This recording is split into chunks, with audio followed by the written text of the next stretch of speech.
আসসালামু আলাইকুম। হোমিও দর্পণ গ্রুপের স্টাডি গ্রুপের পক্ষ থেকে আপনাদের সবাইকে স্বাগত জানাচ্ছি। আমি ডাক্তার মীর মনির হোসেন। হোমিও দর্পণ হচ্ছে এমন একটা গ্রুপ যেটা হোমিও দর্পণের নামের প্রতি সুবিচার করে। হোমিওপ্যাথিকে যেমন আমরা মানুষকে যেমন আমরা আয়নায় দেখতে পাই, ঠিক হোমিও দর্পণেও হোমিওপ্যাথিটাকে প্রতিবিম্ব আমরা দেখানোর চেষ্টা করছি আপনাদের সবার মাঝে। তো এরই ধারাবাহিকতা আমাদের মধ্যে বিভিন্ন স্যারেরা বিভিন্ন বিষয় নিয়ে আলোচনা করেন। আজকে আমাদের স্যার সাথে আছেন ডাক্তার তপন বারুই স্যার, প্রভাষক, ফেডারেল হোমিওপ্যাথি কলেজ ও হাসপাতাল, আহ, ঢাকা, বাংলাদেশ। উনি অর্গানন ভিত্তিক চিকিৎসা করেন। উনি খুবই অর্গানন ভিত্তিক ক্লাসিক্যাল হোমিওপ্যাথি নিয়ে উনি চর্চা করে যাচ্ছেন। বাংলাদেশের একজন প্রখ্যাত চিকিৎসক এবং প্রখ্যাত আলোচক। উনি আমাদের হোমিও দর্পণ গ্রুপে নিয়মিত আলোচনা করে থাকেন। আজকে উনি আমাদের মাঝে ইনফার্টিলিটি বা বন্ধ্যাত্ব এটা নিয়ে আলোচনা করবেন। তো আমি সম্মানিত স্যারকে অনুরোধ করব, ডাক্তার তপন বারুই স্যারকে, আপনি স্যার বিনীত অনুরোধ করবো, আপনি আলোচনা শুরু করুন। ধন্যবাদ সবাইকে। আমি আলোচনার শুরুতে পরম চেষ্টা গ্রহণ করছি, তার অশেষ করুণায় আমরা সবাই সম্পৃক্ত পেরেছি। সেই সাথে আজকে এই গ্রুপের আমাদের স্বনামধন্য এবং শ্রদ্ধেয় চিকিৎসক ডাক্তার অমরনাথ স্যার আছেন, ডাক্তার আশরাফুল হক স্যার আছেন, যারা নিয়মিত এই গ্রুপটার উন্নয়নের জন্য দিন খেটে যাচ্ছেন।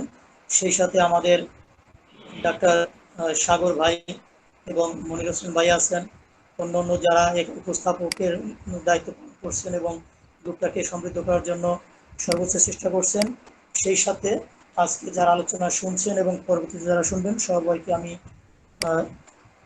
স্বাগত জানাচ্ছি এবং অভিনন্দন জানাচ্ছি এই গ্রুপে পরিশ্রম বা সম্পৃক্ত থেকে কাজ করে নিয়ে এগিয়ে যাওয়ার জন্য।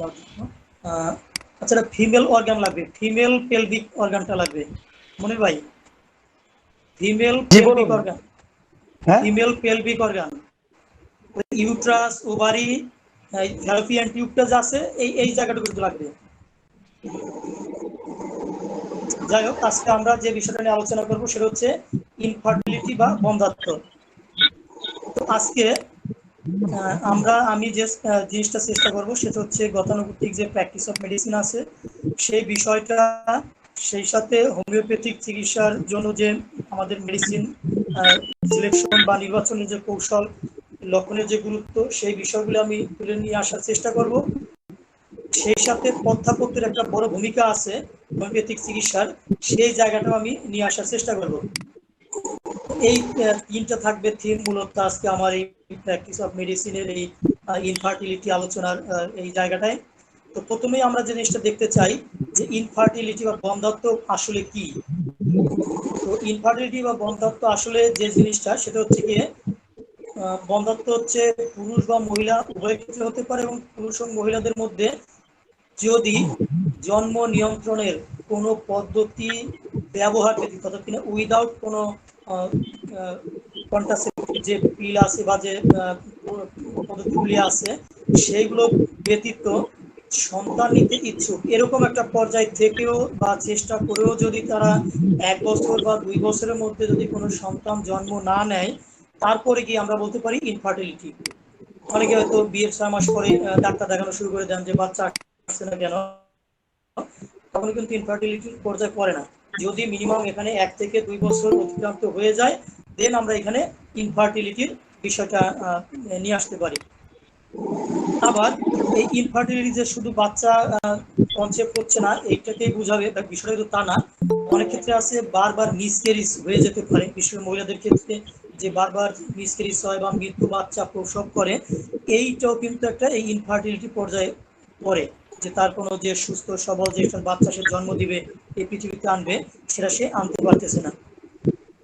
ফলে এই যে ইনফার্টিলিটি বিষয়, সাধারণত এই বিষয়টা আমরা ধরে নেব মিনিমাম 1 থেকে 2 বছর তারা যদি উইদাউট কোনো প্রোটেক্ট বা উইদাউট কোনো ব্যবস্থা ছাড়া যদি তারা ট্রাই করার পরে যদি বাচ্চা না আসে, দেন আমরা তাদেরকে বলতে পারবো যে তারা ইনফার্টিলিটির অথবা তারা বন্ধ্যাত্বের শিকার। তো এই ইনফার্টিলিটির যে বিষয়, এই বিষয়টাকে আমরা সাধারণত 2টা শ্রেণীতে ভাগ করতে পারি, প্রাইমারি এবং সেকেন্ডারি।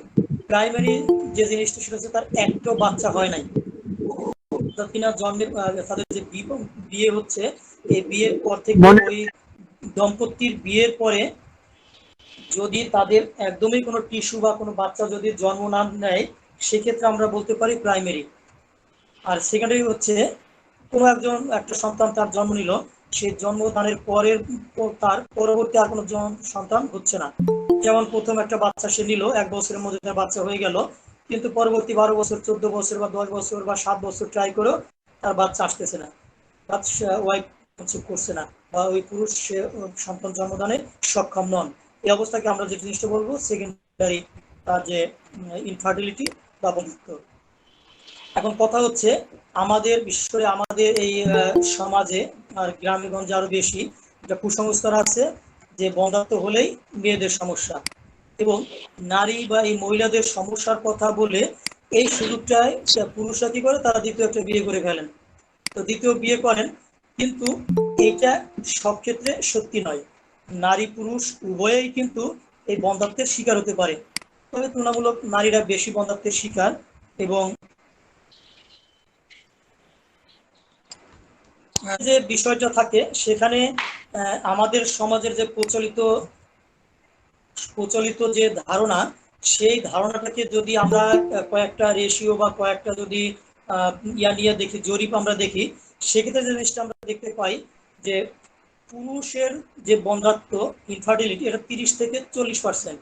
অর্থাৎ একটা পুরুষ 100% যে বন্ধ্যত্ব, নারী পুরুষের 100%-এর মধ্যে 30 থেকে 40 জন হচ্ছে পুরুষ, এবং 40 থেকে 60 জন হচ্ছে আপনার নারীদের মধ্যে থাকে। আর ইউরোপ বা যদি আমেরিকার দিকে দেখা হয়, সেখানে প্রায় 50% পুরুষ বন্ধ্যত্ব, এবং আমাদের এশিয়া মহাদেশের ক্ষেত্রে অ্যাভারেজে 37% আপনার এই বন্ধ্যত্বের সমস্যা। তার মানে ম্যাক্সিমাম ক্ষেত্রে উভয়ই, হয়তো অল্প কিছু বেশি নারী। একসময় এরকম হইতো, আপনারা হয়তো এই ঘটনাগুলো অনেকেই জানেন, যে এই যখন পুরুষ দ্বিতীয় বিয়ে করবে, নারী হয়তো বা ভয় পাওয়ার কারণে, বা সে তো অনেকগুলি সংসার বিচ্ছেদ হয়ে গেছে, এমন হয়েছে তারা যে বিভিন্ন ফকিরের কাছে গেছে, বিভিন্ন সাধু দরবেশ যাদের কাছে গেছে, তাদের দ্বারাই কিন্তু অনেক বাচ্চা চলে আসছে। হয়তো এই বাচ্চা নিয়ে তারা মানে স্বামী বা তার পরিজনরা খুশি যে তার বাচ্চা হয়েছে, কিন্তু মানে বিষয়টা এরকম ছিল যে তাদের পারিবারিক এতটা প্রেশার ছিল, মানুষ হয়তো তখন জানতো না বা বুঝতো না, ফলে এই সমস্যা মানে বিভিন্ন ভাবে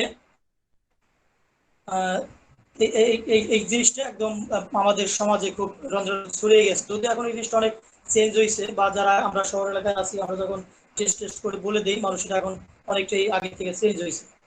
আমরা মূলত যে জায়গাগুলি বেশি গুরুত্ব দেবো, তার মধ্যে অন্যতম হচ্ছে কারণ। তাহলে বন্ধ্যত্বের যে কারণ, এই কারণটাকে আমি 3টা পর্যায়ে ভাগ করছি। একটা হচ্ছে ইন জেনারেল, অর্থাৎ নারী এবং পুরুষ উভয়ের ক্ষেত্রে যে কারণগুলি হতে পারে, এরপরে স্পেসিফিক পুরুষদের জন্য কি কারণ হতে পারে, আবার স্পেসিফিক শুধুমাত্র নারীদের জন্য কি কারণ হতে পারে। তো আমরা প্রথমে অ্যাভারেজ যে কারণ, সেই কারণটা আমরা প্রথমে দেখি। তো অ্যাভারেজ কারণের মধ্যে আমরা প্রথমে মায়োজমেটিক কারণগুলি চিহ্নিত করার চেষ্টা করি। কারণ এই ইনফার্টিলিটির ম্যাক্সিমাম বা প্রায় যে সমস্যাটা হয় মায়োজমেটিক কারণে, মূলত তার বংশগত বা যে মায়োজমেটিক যে বিষয়টা চলে আসে, এই কারণে কিন্তু মূলত তার ইনফার্টিলিটি দেখা যায়। আর অন্য কারণ আছে, সেই কারণগুলি খুব কম। মায়োজমেটিক কারণের মধ্যে সোরিক, সাইকোটিক, সিবিলিটিক, টিউবারকুলার, এই মায়োজমগুলি থাকতে পারে। কিনা সোরা, সাইকোটিক, সিবিলিটিক আলাদাও থাকতে পারে, আবার এরা মিশ্রভাবে টিউবারকুলার হয়ে থাকতে পারে। এখন দেখা গেছে অনেক সময় শরীর যদি সে হয় এবং তার মধ্যে যদি ইনফার্টিলিটি থাকে, সেক্ষেত্রে আমরা দেখতে পাই ফাংশনাল ডিসঅর্ডার। অনেক সময় আপনার যখন রিপোর্ট পান, এই রিপোর্টগুলি দেখবেন ডাক্তার হয়তো বলে দিছে, বা এই তথাকথিত যে রিপোর্টগুলি, এই রিপোর্টগুলি বলে কোনো সমস্যা নাই, না সিস্ট আছে, না অর্গানের অ্যাবনর্মালিটি আছে, কোনো ধরনের সমস্যা নাই, কিন্তু বাচ্চা হচ্ছে না। তার মানে কি, এটা হচ্ছে কিন্তু মেইনলি এখানে কিন্তু শরীর একটা বড় প্রভাব। কারণ শরীর কি করে, অর্গান সব ঠিক আছে, তার ফিজিওলজিক্যাল ফাংশন ঠিক আছে, কিন্তু এই ফিজিওলজিক্যাল ফাংশনে গিয়ে ডিস্টার্ব করে সোরা। এই ফিজিওলজিক্যাল ফাংশনে গিয়ে ডিস্টার্ব করার কারণে এই বাচ্চাটা যে আসার কথা, জাইগোট যে তৈরি হওয়ার কথা, বা তার যে স্পার্ম বা তার যে আপনার শুক্রাণু বা তার যে ওভাম বা ডিম্বাণু তৈরি হওয়ার যে বিষয়টা ছিল সেখানে গিয়ে সে ডিস্টার্ব করতেছে, ফলে আর সে কনসেপ্ট করতেছে না। এই ফাংশনাল ডিসঅর্ডার যদি আমরা দেখি, কিন্তু অনেক ক্ষেত্রে আমি আমার ব্যক্তিগত অভিজ্ঞতা যতটুকু দেখছি, আমি বেশ রোগীর এগুলি চিকিৎসা করছি। তো চিকিৎসায় কিন্তু এখানে সিম্পল ওষুধে তখন ভালো হয়ে যায়, খুব একটা বড় বড় ওষুধ এখানে দরকার হয় না, শুধু আপনার অ্যান্টিসোরিক টাইপের কিছু মেডিসিন হলে এখানে না। এরপরে যদি দেখি আমরা সাইকোটিক টাইপের যে এখানে ইনফার্টিলিটির যে বিষয়টা আছে, সেখানে ফিজিক্যাল বা অর্গানিক যে পরিবর্তন হয়, এই যে সিস্ট বলেন, চকলেট সিস্ট আছে, অথবা সিস্ট, অথবা আপনার টিউমার, অথবা ওই অর্গানের যে গঠনগত যে বিকৃতি, এগুলো কিন্তু ম্যাক্সিমাম এই জায়গা থেকে চলে আসে। আবার সিপিডিকের ক্ষেত্রে যে জিনিসটা হয়, যে তার হয়তো সে কনসিভ করছে, বাচ্চা আসছে, কিন্তু বারবার অ্যাবর্শন হয়ে যায়। এই যে অ্যাবর্শন হয়ে গেছে, এই সমস্যাটা কিন্তু হতে পারে। টিউবারকুলারের মধ্যে আবার যেরকম থাকে তার যৌন বিকৃতি, এই বিকৃতির এমন পর্যায়ে বিকৃতি, যে বিকৃতির জন্য বিকৃতির জন্য তার এই বাচ্চা আসতেছে না, সে বিষয়গুলি আমি পর্যায়ক্রমে আলোচনা করব। তো এখন আমরা যে জিনিসটা বলতে চাই, এবং এটা কিন্তু অবভিয়াসলি আপনারা একটু মায়োজমেটিক টাইপের ট্রিটমেন্ট করে দেখবেন, দেখবেন এই মায়োজমের বাইরে খুব একটা যাওয়া লাগে না। এবং যদি তার কোনো রিপোর্টে কোনো সমস্যাই না আসে, সে যদি স্বাভাবিক থাকে, এবং ডাক্তার যদি বলে যে না কোনো ধরনের সমস্যা হচ্ছে, সে হাসপাতালে গিয়ে লাখ লাখ টাকা খরচ করে আসছে, আপনি এখানে সিম্পল কিছু ওষুধেই দেখবেন তার কনসেপ্ট করে যায়। আবার ওই সাইকোটিক বা স্টিমুলেটিক যদি হয়, সেক্ষেত্রে মায়োজমেটিক সাথে অন্য কি আছে সেটা আমি ট্রিটমেন্টের জায়গায় বলে দেবো। এরপরে যে জিনিসটা আমরা পাই, ইতিহাস পাই, বংশগত কারণ। এই যে বংশগত কারণ, সেই বংশগত কারণের জন্য আমরা যখন ইতিহাস নেই, যেমন আপনি যখন ইতিহাস নেবেন, আমি যে কাজটা করি ব্যক্তিগতভাবে, তার পাস্ট হিস্ট্রি একটা পয়েন্ট আছে আমার, past history, past disease and treatment. এই past history, past disease and treatment, এই পাস্ট হিস্ট্রি কিন্তু মানে এটা বংশগত আলাদা একটা আমার হেরিডিটির পয়েন্ট থাকা সত্ত্বেও, এইখানে আমি অতীতের তার কিছু কন্ডিশন নিয়ে আসি। তো এই ক্ষেত্রে কিন্তু অনেক সময় আমরা এই সমস্যার কারণগুলি পেতে পারি, তার ট্রিটমেন্টগত ভাবে বা অতীত রোগে অনেক সময় ভুগে। আবার বংশগত ভাবেও আমরা দেখতে পাই তার নানির অথবা মানে কোনো, অথবা কি বলা যায়, যে তার দাদি, মানে নিজের দাদি না, হয়তো অন্য যে দাদি আছেন, অথবা অন্য যে চাচা আছেন বা যে ফুপু আছেন, আদারওয়াইজ ধারণা করো এই সমস্যা থাকতে পারে। অথবা দেখা গেছে যে তাদের 3 বোন, বড় বোনের সমস্যা আছে, মেজো বোনের বাচ্চা আসছে, ছোট বোনের আবার সেই ইনফার্টিলিটি দেখা যেতে পারে, তো সেক্ষেত্রে সমস্যাটা হতে পারে। ফলে বংশগত একটা বড় কারণ এটার জন্য। আবার জন্ম নিয়ন্ত্রণ পদ্ধতি গ্রহণ, এখানে একটা আশ্চর্যের বিষয়, আপনারা যদি হিস্ট্রি নেন, ইতিহাস নেন, অনেক সময় দেখবেন যে কোনো কোনো ক্ষেত্রে মেয়েরা মানে বিয়ের আগেও কিন্তু জন্ম নিয়ন্ত্রণ পদ্ধতি নিয়ে নেয়, এরকম ইতিহাস কিন্তু আমরা পাই বা বের করতে পারি। তার মানে কি, মানে তার অন্য সাইড আমি কিছু বলতেছি না, এই যে যে সে ওই প্রিভিয়াস যে মানে বেশ কিছুদিন বা লাগাতার যে এই যে জন্ম নিয়ন্ত্রণ পদ্ধতি ব্যবহার করছিল, অথবা বিয়ের পরেও তারা কি করে, তারা 3 মাসের 6 মাসের যে ইনজেকশন গুলি আছে, অথবা যে তারা যে পিলগুলি আছে, অথবা তারা কপারটি করে, এরকম বিভিন্ন ধরনের ব্যবস্থা নিয়ে তারা এর পার্শ্ব প্রতিক্রিয়া বা এর সাইড হিসেবে তার পরবর্তী সে কনসেপ্ট করতেছে না, এই সমস্যাগুলো কিন্তু পাওয়া যায়। আবার অনিয়ন্ত্রিত খাদ্যাভ্যাস এবং অনিয়ন্ত্রিত জীবনযাপন, এখানে একটা বড় সমস্যা।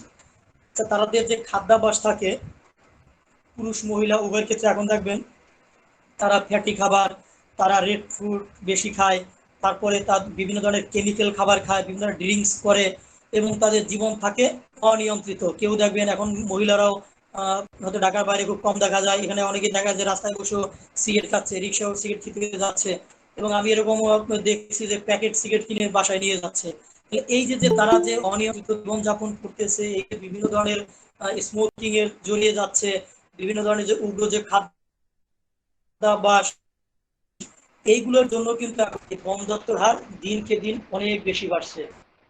আবার দেখেন এরা কি অনেকটা লেজি টাইপের, শারীরিক পরিশ্রম করে না, শুধু মানসিক পরিশ্রম করে। ফলে হয় কি, এদের যে শরীরের যে চর্বি জমে, সে চর্বি আপনার ফ্যালোপিয়ান টিউবকে ব্লক করে দিতে পারে। আবার তার সিস্ট তৈরি হতে পারে, বা বিভিন্ন ধরনের যে তার যে হরমোনাল যে ইমব্যালেন্সের সৃষ্টি করতে পারে। কারণ শারীরিক যে পরিশ্রম এবং মানসিক যে মেডিটেশন বা যে ব্যায়ামগুলি দরকার, সেগুলি তার কিন্তু হচ্ছে না। তো এইখানে তার সমস্যা হতে পারে। আবার এই একক যে যে ফ্যামিলিগুলা এখানে কিন্তু অনেক বেশি হয় এই কারণে, কারণ হয়তো ওই নারী বা ওই পুরুষ যদি একক ফ্যামিলি থেকে আসে, আবার বিয়ের পরে সে একক ফ্যামিলিতে চলে যায়, ফলে বাইরের আত্মীয় স্বজন বা তার যে নানা নানি দাদা দাদি চাচাদের সাথে কোনো সম্পর্ক থাকে না। এই একাকিত্বে কিন্তু মানুষের এই ভুলগুলো বা এই অনিয়ন্ত্রিত জীবনযাপনের দিকে কিন্তু মানুষ বেশি ধাবিত হয়। আবার যৌনবাহিত সংক্রমণ, এই যৌনবাহিত সংক্রমণ একটা এখন একটা বড় একটা হুমকি। গনোরিয়া, সিফিলিস এরকম অনেক ধরনের রোগী মানুষ সাপ্রেস করে ফেলে।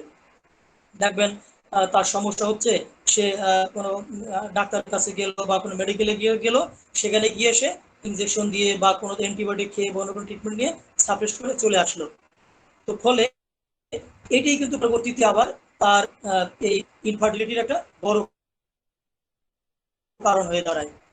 আবার দেরি করে সন্তান জন্মদান, এখন এটা মডেলও হতে পারে। আবার অনেকে মনে করে বিয়ে বিয়ে করছি, একটু কিছু বছর এনজয় করি, ফলে চেষ্টা হয় এখানে যে সমস্যাটা হয় সেটা হচ্ছে কি, আহ, তারা বিয়ে করে এখন দেরি করে, কারণ এখন দেখবেন প্রত্যেকটা নারী বা পুরুষের মধ্যে টেন্ডেন্সি তারা এস্টাবলিশ হবে, এস্টাবলিশ হওয়ার পরে তারা বিয়ে করবে। ফলে তাদের একটা মেয়ের এখন 30-40 বছর হয়ে যাচ্ছে, তো যেখানে 40 বছর পরে বা 40 থেকে 45-এর মধ্যে তার মেনোপজ চলে আসে, তা সেখানে যদি সে 40 বছর 35 বছর যদি বিয়ে করে, তাহলে তার হাতে কতটুকু সময় থাকে? একদম থাকেই না। এরপরে হয়তো 2-4 বছর সে সময় নেয়, সংসারকে গুছানোর জন্য সময় নেয়।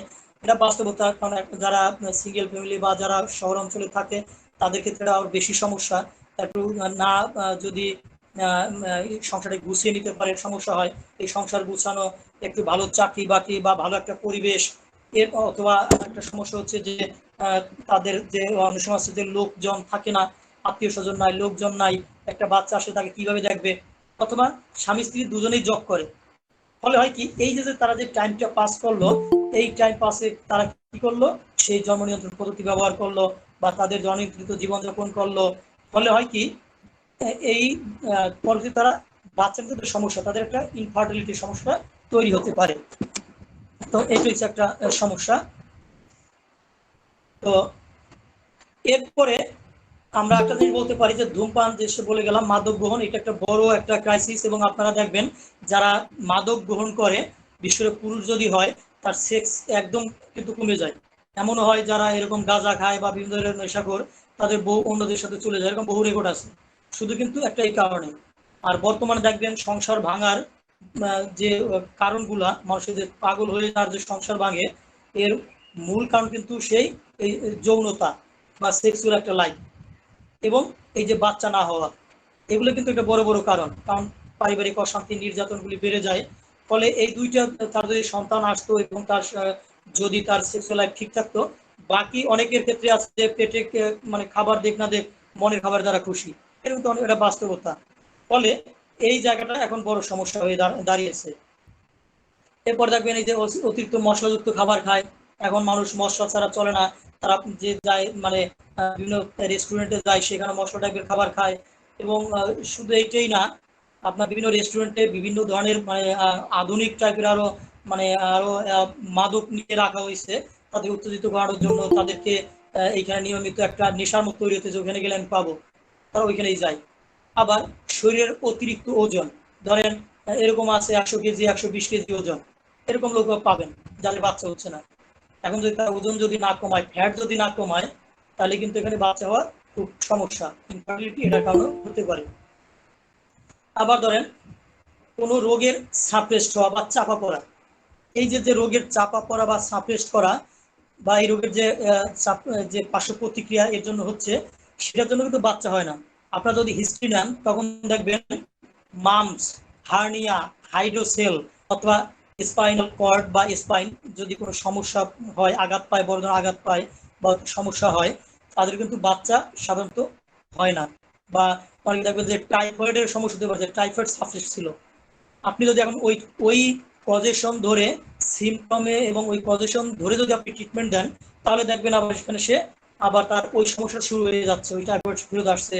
অথবা সেই মাংসের যে সমস্যা সাপোর্ট ছিল, সেই মাংসের সমস্যাটা আবার দেখা যাচ্ছে। তার মানে রুগী এখন আরোগ্যের দিকে যাবে। এটা কিন্তু আমি ব্যক্তিগতভাবে আমার ব্যক্তিগত লাইফে যে আমি যে জিনিসটা দেখলাম বা যে প্র্যাকটিক্যাল, সেই জায়গা থেকে বলতেছি। এবং আপনারা যদি ফুল টেস্টিং করেন তাহলে এই জিনিসটা আপনারা বুঝে যাবেন এবং আপনাদের কাছে তখন আরো স্পষ্ট হয়ে উঠবে। এরপরে আরেকটা বিষয় আছে, সঙ্গমজনিত সমস্যা। এখানে পয়েন্টটা বলে রাখি, তারপর একটা বাস্তব উদাহরণ দিব। তো সেটা এখানে যে জিনিসটা হচ্ছে যে সঙ্গমজনিত সমস্যার ভিতরে হচ্ছে যে সঙ্গমে অসমর্থ অথবা অসময় সঙ্গম। যেমন আপনারা এখানে জানেন যে মেয়েদের ক্ষেত্রে যে সাইকেলটা থাকে, এই সাইকেলটাকে যদি আপনি 28 দিনে ভাগ করেন, তাহলে আপনাকে যে জিনিসটা হয় যে 3টা 9 দিয়ে যদি ভাগ করেন 3 নং 27 দিন, এই 3 নং 27 দিনের মাঝখানে যে 3 দিন, সেই 3টা কিন্তু টপ একদম ডেঞ্জার পিরিয়ড। মানে ওই সময়টা যদি তারা সঙ্গম করে বা সহবাস করে, তাহলে কিন্তু তাদের বাচ্চা আসার সম্ভাবনা সবচেয়ে বেশি। এবং এই যে 3টা স্টেপে আমরা ভাগ করলাম, প্রথম 9 দিন, মাঝখানে 9 দিন এবং লাস্ট 9 দিন, লাস্ট এবং ফার্স্ট 9 দিনের মাঝখানে যে 9 দিন, এই 9 দিনও কিন্তু ডেঞ্জার পিরিয়ড। তবে অন্য সময় যে হবে না তাও না। আমার এরকম পেশেন্ট আছে যে সে যখন উনি ঢাকা থাকতো, উনি যখন বাড়ি গেল তখন ওনার ওয়াইফের মিন্স চলতেছিল, ঠিক ওই অবস্থায় তারা সঙ্গম করছে। সেই সময়ও কিন্তু তার পরে যখন উনি চলে আসলো, একটি রিপোর্ট দেখলো যে পজিটিভ। তার মানে যে ওই সময় বাচ্চা আসতে পারে, যেহেতু মেডিকেলে কিন্তু 100% বলে কিছু কথা নাই, তবে সম্ভাবনা আছে। এখন ধরেন এই যে যে মাঝখানের 9 দিন, তার মধ্যে যে তারও মাঝখানের যে 9 দিন যে টপ যে ডেঞ্জার পিরিয়ড, এখন ওই সময় যদি কেউ সঙ্গম করেন তাহলে তো তার কনসেপ্ট হওয়ার কথা। কেউ যদি না করেন বা সেই সুযোগ যদি না থাকে, তাহলে কিন্তু এই বাচ্চা আসার বা কনসেপ্ট করার সম্ভাবনা আরো কমে যায়। ফলে এই একটা বিষয়, এটা আমাদের রোগীদের বোঝাতে হবে। এবং এমনি আপনি অ্যালোপ্যাথিক ডাক্তার একটু বুঝিয়ে দেয় যে কখন তারা এই সহবাসটা করবে না করবে, এই যে একটা কাউন্সিলিং তারা কিন্তু দিয়ে দেয়। আমাদের হোমিওপ্যাথির মধ্যে হয়তো আমরা দেই না, কিন্তু আমাদের দেওয়া উচিত, যদিও ব্যক্তিগতভাবে আমি দিয়ে দেই। এরপরে যৌন সঙ্গমজনিত অসুবিধা, যেমন দাম্পত্য জীবনে যৌন সঙ্গমের অভাব। অনেকে দেখবেন যারা স্বামী হয়তো ওয়াইফের সাথে সে করে না, মানে যৌন সঙ্গম করে না বা সহবাস করে না, আবার ওয়াইফ কিন্তু স্বামীর সাথেও সহবাস করে না, কিন্তু জিনের সাথে করে। মানে এটা তো একটা ডিজিজ, আপনারা টেস্টিং করলে আপনারা পাবেন যে তারা বলবে যে না, জিনের সাথে আমি থাকি বা জিন আমার সাথে আসে, সে আমাকে আদর দেয়, সে আমার সাথে সহবাস করে। এই যে যে জিনের সাথে সহবাস করলো, এই যে তার ইচ্ছাটা পূরণ হয়ে গেলে কিন্তু সে স্বামীর সাথে এই সহবাসটা করতে চায় না। আবার স্বামী যদি এরকম থাকে তাহলে সে কিন্তু করতে চায় না। আবার এরকম হয় যারা ধরেন বিকৃত যে সেক্স আছে, তারা হয়তো বা যে হ্যাঁ, তারা বাচ্চা আসার মতো বা বাচ্চা আসার জন্য যে নর্মাল যে সেক্সটা, সেটা তারা করে না, তারা কি করে বিকৃত করে পায়ুপথ বা অন্য ভাবে তারা এই করতে পারে, অন্যভাবে তারা আনন্দ পায়। ফলে এখানেও কিন্তু বাচ্চা আসার বা কনসেপ্ট করার মতো কোনো অবস্থা থাকবে না। এই বিষয়গুলো আদৌ আছে কিনা বা সেটা কিন্তু আমাদের নিশ্চিত হতে হবে। আমরা যখন এই ট্রিটমেন্টটা করব, এটা কিন্তু নিশ্চিত হতে হবে। তো এরপরে আমরা আরো কিছু বিষয় আছে, যেমন জটিল রোগে আক্রান্ত, যারা ডায়াবেটিস, ক্যান্সার বা অনেকগুলো রোগে আক্রান্ত হচ্ছেন, এরকম টাইপের যদি হয়, সেখানেও কিন্তু ইনফার্টিলিটির বিষয়টা চলে আসে, যে ইনফার্টিলিটি তাদের মধ্যে একটা বড় একটা কারণ। এরপরে বিভিন্ন ধরনের মানসিক চাপ এবং মারাত্মক মানসিক আঘাত। অনেকে দেখবেন যে সে হয়তো প্রেম করে শেখা খেলো, অথবা অন্য কোনো ভাবে সে মারাত্মক টাইপের শকের মধ্যে আছে। আবার এরকম হতে পারে যে প্রচুর মানসিক প্রেশার। আমার একটা পেশেন্ট ছিল, উনি অফিসে এত প্রেশারে থাকতো, উনি অ্যাকাউন্টস অফিসার ছিলেন এবং মানে অল টাইম চাকরির একটা টেনশনে থাকতেন, এবং আপনার ও বসেদের বা উচ্চতর কর্মকর্তাদের একটা প্রেশারে থাকতেন। উনি বাসায় এসে মানে একদম সেক্স করতেন, এটা বললেই চলে। তো যখন আমার কাছে আসলেন, আমি ওনাদের দুজনের কথাই শুনলাম। আমি ওনাকে বললাম যে আপনি তো বাচ্চা হবে, বললো যে আমি কি করবো, আমার এত প্রেশার থাকি, এত অফিসের কাজ, যে বাসায় এসে আমার আর কিছু ভালো লাগে না। এইগুলি কিন্তু আমাদের জানতে হবে। এখন ধরেন তারা ঠিকই হয়তো সেক্স দুইবার করছে, কিন্তু সেটা ঠিক টাইমিং এ হয় নাই, তো ফলে কিন্তু এখানে বাচ্চা আসার যে পসিবিলিটি সেটা খুব কম। আবার ধরেন জন্মগতভাবে প্রজনন তন্ত্রের ত্রুটি বা পরিপক্ক বা ম্যাচিউর না হওয়া, যেমন ধরেন তার যৌনাঙ্গ বা তার যে ওভারি, এই যে এর একটা বিক্রি থাকতে পারে। এরকম আছে, আপনার অনেক পুরুষের ক্ষেত্রে দেখবেন যে তার বউ থাকতেছে না, আপনি খোঁজ করে দেখবেন সে হয়তো দেখতে শুনতে অনেক লম্বা চড়া, অনেক সুঠাম, কিন্তু তার যৌনাঙ্গ ওরকম ডেভেলপ না, বা সে একটা মেয়েকে আনন্দ দেওয়ার মতো তার সেরকম ইয়া নাই। আবার মহিলাদের ক্ষেত্রে যে জিনিসটা দেখবেন বা মেয়েদের ক্ষেত্রে দেখবেন, তার ওভারি হয়তো বা তার মেচুরিটি আসে নাই, পরিপক্কতা আসে নাই, ফলে ওভাম থেকে সে ডিম্বাণু তৈরি হতে পারতেছে না। তো ডিম্বাণু যদি তৈরি না হয় তাহলে তার বাচ্চা আসবে কিভাবে? অথবা জন্মগতভাবে তার ফ্যালোপিয়ান টিউব একদম সরু, এরকম বা ব্লক, অনেক সময় এই যে সমস্যাগুলি দেখবেন। তো ফলে এই সমস্ত কারণে কিন্তু তার সেই ইনফার্টিলিটি চলে আসতে পারে। এখন দেখেন এই যে আমি যে কারণগুলি বলতেছি, এর মধ্যেও কিন্তু মানে এই সমাধান অনেকটা চলে আসতেছে কিন্তু, যদি আমরা কারণভাবে পরবর্তীতে ট্রিটমেন্টের দিকে আগাই।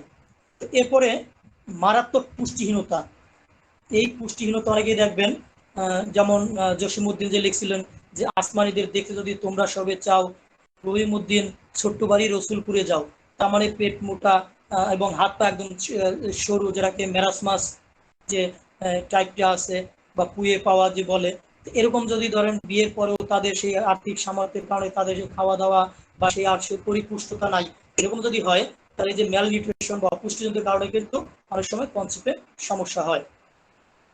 আবার স্টেরয়েড বা কেমোথেরাপি বা অ্যান্টিবায়োটিক, এখন দেখেন এই যে স্টেরয়েড বা হরমোন টাইপের যে ওষুধ খায় বা কেমোথেরাপি টাইপের যে মেডিসিনগুলি নেয় এবং অ্যান্টিবায়োটিক যে খায়, এর পার্শ্ব প্রতিক্রিয়ার ফলেও কিন্তু তার বাচ্চা নাও আসতে পারে বা এই কনসেপ্ট না করতে পারে। তো যদি রুগী আপনার কাছে আসে, আপনি যখন টেস্টিং করবেন, তো তার এই যে প্রিভিয়াস ডিজিজ, প্রিভিয়াস ট্রিটমেন্ট বা এরকম যদি বর্তমানে যদি এরকম কোনো ট্রিটমেন্ট তার চলে, এই বিষয়টা কিন্তু আপনার মাথায় রাখতে হবে, রুগীকে বুঝাতে হবে এই সমস্ত কারণ থাকতে পারে। এরপরে আরো আছে, ধরেন যারা রাসায়নিক বা বিষাক্ত কারখানায় কাজ করে, যারা রাসায়নিক বা বিষাক্ত কারখানায় কাজ করে, তাদের কিন্তু এই বাচ্চা হওয়ার সমস্যা অনেক বেশি হয়। আবার এদের ধরেন শুধু বাচ্চা হওয়ার সমস্যা না, তাদের কিডনি, তাদের লিভার, এরকম অনেক অঙ্গেরও কিন্তু প্রভাব পড়ে। যারা পারদের মধ্যে বা যারা এই যে ব্যাটারি কারখানায় চাকরি করে, তাদের কিন্তু কিডনি সমস্যা দেখা দিতে পারে। তো ফলে যে রাসায়নিক বা বিষাক্ত যে কারখানা, যে কেমিক্যাল, এগুলো কিন্তু এই বন্ধ্যাত্বের জন্য অন্যতম একটা কারণ। এগুলো গেল ইন জেনারেল সবার জন্য মোটামুটি হতে পারে। তো বিশেষ করে পুরুষদের ক্ষেত্রে তাহলে কি হবে? পুরুষদের ক্ষেত্রে যেটা হতে পারে, স্পাম বা শুক্রাণুর গঠনগত ত্রুটি, অর্থাৎ তার স্পাম আছে কিন্তু তার এই স্পাম বা বীর্য বা মানে তার যে স্পাম বা যে শুক্রাণুর যে গঠন, যে পুষ্টতা বা যে সুঠামদেহী যে শুক্রাণু প্রয়োজন, সেই জায়গাটা কিন্তু ত্রুটি থাকতে পারে। যেমন ধরুন এই যে লক্ষ লক্ষ যে শুক্রাণু একসাথে যে ইয়া করে জাইগোট তৈরি হওয়ার জন্য বা একটা ডিম্বাণুর সাথে সম্পৃক্ত হওয়ার জন্য দৌড়ায়, তো এখানে দেখেন আমরা কিন্তু প্রত্যেকটা মানুষ এই জন্য বিজয়ী, আমরা কিন্তু সেই সেই মানে সেই শুক্রাণু যে আমরা সেখানে প্রবেশ করতে পারছি। ফলে বাকি কিন্তু পারে নাই, আরো কিন্তু অনেক ছিল। ফলে এই যে আপনার পেরে গেলাম, আমরা যে হৃষ্টপুষ্ট একটা শুক্রাণু থেকে চলে আসছি এবং আমরা যে পেরে গেলাম, তো এই জন্য কিন্তু আমরা সুস্থ আছি বা এই জায়গাটা তৈরি হয়েছে মাতৃগর্ভে, নাহলে কিন্তু হইতো না। ফলে যে শুক্রাণুগুলো এখানে লাগবে, সেটাকে লাগতে হবে সুস্থ, সবল এবং হৃষ্টপুষ্ট। আর সাধারণত যে হিসাবটা করা হয়, প্রতি মিলি যে লিটার সিমেন্ট বা বীর্য আছে, এর মধ্যে স্পাম বা শুক্রাণুর পরিমাণ থাকবে আপনার 15 মিলিয়ন বা 1.5 কোটি। যদি 1.5 কোটির মতো থাকে, তাহলে আপনার এখানে তার বাচ্চা আসার সম্ভাবনা আছে বা কনসেপ্ট করা বা তার ফার্টিলিটি আমরা বলতে পারি। কিন্তু এই 1.5 কোটির থেকে যদি কমে যায়, তাহলে সাধারণত সে আর সেই বাচ্চা দানে সক্ষমতা থাকে না সেই পুরুষের। তাহলে আমরা এই যে এতক্ষণ বললাম হেলদি বা সুঠাম, এই হেলদি বা সুঠাম যে স্পাম, সেটা দেখতে কেমন হবে? এটা ধরেন দেখতে যেটা হবে সাদা বা বলেন ধূসর বর্ণের, অর্থাৎ কালো এবং সাদার যে মধ্যবর্তীর যে আকারটা হয় বা যে রংটা হয়, এই টাইপের থাকবে হেলদি বা স্পাম গুলি, যেগুলি আপনার শক্তিশালী বা সুঠাম দিয়ে যে স্পাম গুলা, সেগুলা দেখতে এরকম হবে। তো এই সমস্ত এখন হয়তো অনেকে বলতে পারে আমরা কিভাবে দেখবো, কিন্তু যারা আপনার অ্যালোপ্যাথিক ট্রিটমেন্ট দিতে যায়, তাদের কিন্তু এই ডাক্তার প্রয়োজনে সব ধরনের কিন্তু সে নিজেই ফিজিক্যাল যে টেস্ট গুলো করে নেয়, নিজে কিন্তু করে এগুলি দেখেন। তো ফলে বিভিন্ন সংখ্যক শুক্রাণুর যে অভাব বা যে একটা গঠনগত যে ত্রুটি, এইটা একটা বড় সমস্যা। এরপরে টেস্টিসে যে টেস্টিস মধ্যে যে স্পাম বা শুক্রাণুর বাহক যে যে টিউব, সে টিউবে অনেক সময় প্রতিবন্ধক থাকে, মানে স্পাম যে বের হবে সেই টিউবে অনেক সময় আপনার ব্লক থাকতে পারে।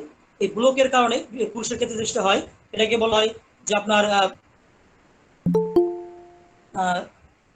অবস্ট্যাকেলের সৃষ্টি হয়, ফলে শুক্রটা বের হতে পারে না। তো শুক্র যদি বের যদি না হয় তাহলে তো বাচ্চা আসবে না। তার মানে এটা একটা বন্ধাত্বের একটা বড় কারণ পুরুষদের জন্য। আবার ভেরিকোসেল, এই যে ভেরিকোসেল বা অন্ডকোষের যে শিরে রক্ত জমা, অন্ডকোষের যে শিরা যে রক্ত যদি জমা হয়, সেক্ষেত্রেও কিন্তু এই সমস্যা হইতে পারে পুরুষদের ক্ষেত্রে। আবার টেস্টিস বা অন্ডকোষের মধ্যে যদি আপনার হয় কোনো যে যক্ষা বা যদি টিবি এই ধরনের যদি সমস্যা ধরা পড়ে, তো সেইটা স্পেসিফিক আপনার একটা বন্ধ্যত্বের অন্যতম কারণ। তো আমি সাধারণত আমি আগেই বলছি আপনাদের যে আমি প্রথমে ইন জেনারেল যে কারণগুলো থাকতে পারে কারণটা আলোচনা করলাম। এখন পুরুষদের ক্ষেত্রে স্পেসিফিক যে কারণ থাকবে সেগুলো আলোচনা করব। এরপরে মহিলাদের জন্য স্পেসিফিক কি কারণ থাকতে পারে, যেন আপনারা একটা পেশেন্ট আসলেই আপনারা বুঝতে পারেন যে পুরুষ বা মহিলাকে নর্মাল যে টেস্টগুলি দিয়ে তার সমস্যা কোথায় হচ্ছে, বা আপনি কি ধরনের টেস্ট দিবেন এবং টেস্টের রিপোর্টটা কি আসবে সেটা আমি পরে আলোচনা করব। তাহলে কারণগত দিক থেকে যেহেতু আমাদের ওটা সুবিধা হয় এই বোঝার জন্য, তো এই জন্য আমি আলাদা করে পার্ট তৈরি করে আলোচনা করতেছি। এরপরে অতিরিক্ত টাইট বা সিনথেটিক কাপড়, অর্থাৎ কিনা যারা অতিরিক্ত টাইট টাইট মানে প্যান্ট বা সিনথেটিক টাইপের যে কাপড় পরে, এই কাপড় পরলে হয় কি, বা আন্ডারওয়্যার যারা পরে, এখানে অনেক তাপ সৃষ্টি হয়। এই তাপ সৃষ্টি হলে এই তাপ কিন্তু সরাসরি অন্ডকোষে বা টেস্টিসে লাগে। তো এই যে লাগলে পরে সেখানে যেহেতু ওই টেস্টিসটা আপনার করে ওই শুক্রাণু তৈরি করে, তো ফলে ওইখানে যখন অতিরিক্ত তাপ লাগে, এই তাপের কারণে কিন্তু সেই শুক্রাণুর গুণগত মান বা তার যে স্বাভাবিক যে গঠন সেখানে কিন্তু সমস্যার সৃষ্টি হয়। ফলে এই পুরুষদের ক্ষেত্রে একটা বন্ধ্যত্ব বড় কারণ এইটা। আবার বিভিন্ন ধরনের ইলেকট্রনিক্স ডিভাইস, এটা আপনারা দেখবেন যে অনেকগুলি জরিপ আছে এর উপর, যারা মোবাইল ব্যবহার করেন এবং মোবাইল যারা প্যান্টের পকেটে রাখেন, সেখানে হয় কি টেস্টিসের কাছাকাছি কিন্তু থাকে, স্ক্রুটামের পাশেই কিন্তু মোবাইলটা রাখা হয়। এই ডিভাইস থেকে যে রেটা, এই রেটা যে চলে আসলো, সেই রেটা কিন্তু অনেক ক্ষতি করে। ধরেন বিভিন্ন ধরনের যে ইলেকট্রনিক্স জিনিসের এই রের কারণে সেখানে শুক্রকীটের গুণগত মান নষ্ট হতে পারে। ফলে এখানে অ্যাজোস্পার্মিয়ার সৃষ্টি হতে পারে, কারণ একদম শুক্রাণু আপনার কমে 0% চলে আসতে পারে, আপনি শুক্রাণু নাও পেতে পারেন। তো এই সমস্ত কারণ থাকতে পারে। আবার টেস্টিস বা অন্ডকোষের যে আপনার যে অস্ত্রোপচার, বিভিন্ন ধরনের অস্ত্রোপচার হতে পারে, এই অস্ত্রোপচারের ত্রুটির কারণে কিন্তু আবার এই পুরুষের ক্ষেত্রে যে বন্ধ্যত্ব সেটা চলে আসতে পারে। হরমোনজনিত সমস্যা, ইমব্যালেন্সের কারণ হতে পারে। আবার ইম্পটেন্সি বা যৌন দুর্বলতা, এই যে যৌন দুর্বলতা, এইটাও কিন্তু অন্যতম একটা কারণ। ফলে আমরা যে কাজটা করব, আমরা কোনো নারী বা পুরুষ কোনো পেশেন্ট যদি আসে, আমরা আগে কারণটা যখন কেস টেকিং করব, কারণটা জাস্টিফাই করার চেষ্টা করবো। এবং একটা বিষয় কি, আমাদের কাছে যখন কোনো রোগী আসে, আমি জিনিসটা ম্যাক্সিমাম ক্ষেত্রে দেখি যে তারা কিন্তু অন্য ওষুধ খেয়ে আসে, মানে অ্যালোপ্যাথির কাছে অন্তত কিছু টাকা খরচ করে আসে, তো কিছু রিপোর্ট কিন্তু আমরা অটো পেয়ে যাই। ফলে কিন্তু আমাদের এটা বুঝতে আরো একটু সুবিধা হয়। তো এরপরে মহিলাদের ক্ষেত্রে আমরা যে কারণটা পাবো সেটা হচ্ছে বেশি বয়সে বিয়ে করা, যেটা আমি ইন জেনারেল কারণে বললাম। আর সেক্ষেত্রে পুরুষের ক্ষেত্রে হতে পারে, তো মহিলাদের ক্ষেত্রে বেশি হয়, কারণ এইখানে আপনার 40 বছর 45 বছর তো আপনার মেনুপথ চলে আসে। তো সে যদি দেরি করে বিয়ে করে, তাহলে কিন্তু সে ওই মেনুপথের মধ্যে যদি চলে যায়, তাহলে তার বাচ্চা আসবে না, কিন্তু আসতেও পারে। মানে আমারই দেখা, আমাদের এলাকায় ওই মহিলা মনে হয় 60 বা 65 বছর বয়স, তখন তার বাচ্চা হয়েছে। কিন্তু এটা খুব রেয়ার ঘটনা, এটা লাখে বা তারও বেশি মানুষের মধ্যে হয়তো একজন হতে পারে, এটা খুব রেয়ার। কিন্তু আমরা যে কথাটা বলবো সেটা হচ্ছে ম্যাক্সিমাম লোকের জন্য যে কথাটা সেটা বলবো। আবার হরমোন জনিত বা গাইনির সমস্যা, এই যে হরমোন জনিত বা যে গাইনির সমস্যা, এটা কিন্তু একটা ইনফার্টিলিটির জন্য একটা বড় প্রবলেম। আবার ইউটেরাস বা জরায়ুর কোনো ত্রুটি বা অস্বাভাবিক অবস্থা, অনেক সময় হয় কি, এই যে জরায়ু, সে তার আশেপাশে যে অর্গান আছে তার সাথে এমনভাবে লেগে থাকে যে প্যাসেজ কিন্তু আর থাকে না, মানে তার সিস্ট নাই, টিউমারও নাই, কিন্তু তার বাচ্চা যে ওখানে যে বড় হবে, ডেভেলপ করবে ফিচার্সটা, সেই জায়গাটা না পাওয়ার কারণে এখানে অ্যাবর্শন হতে পারে। এটা পরে টেস্টের জায়গায় আছে, আমি এখানে আলোচনা করব।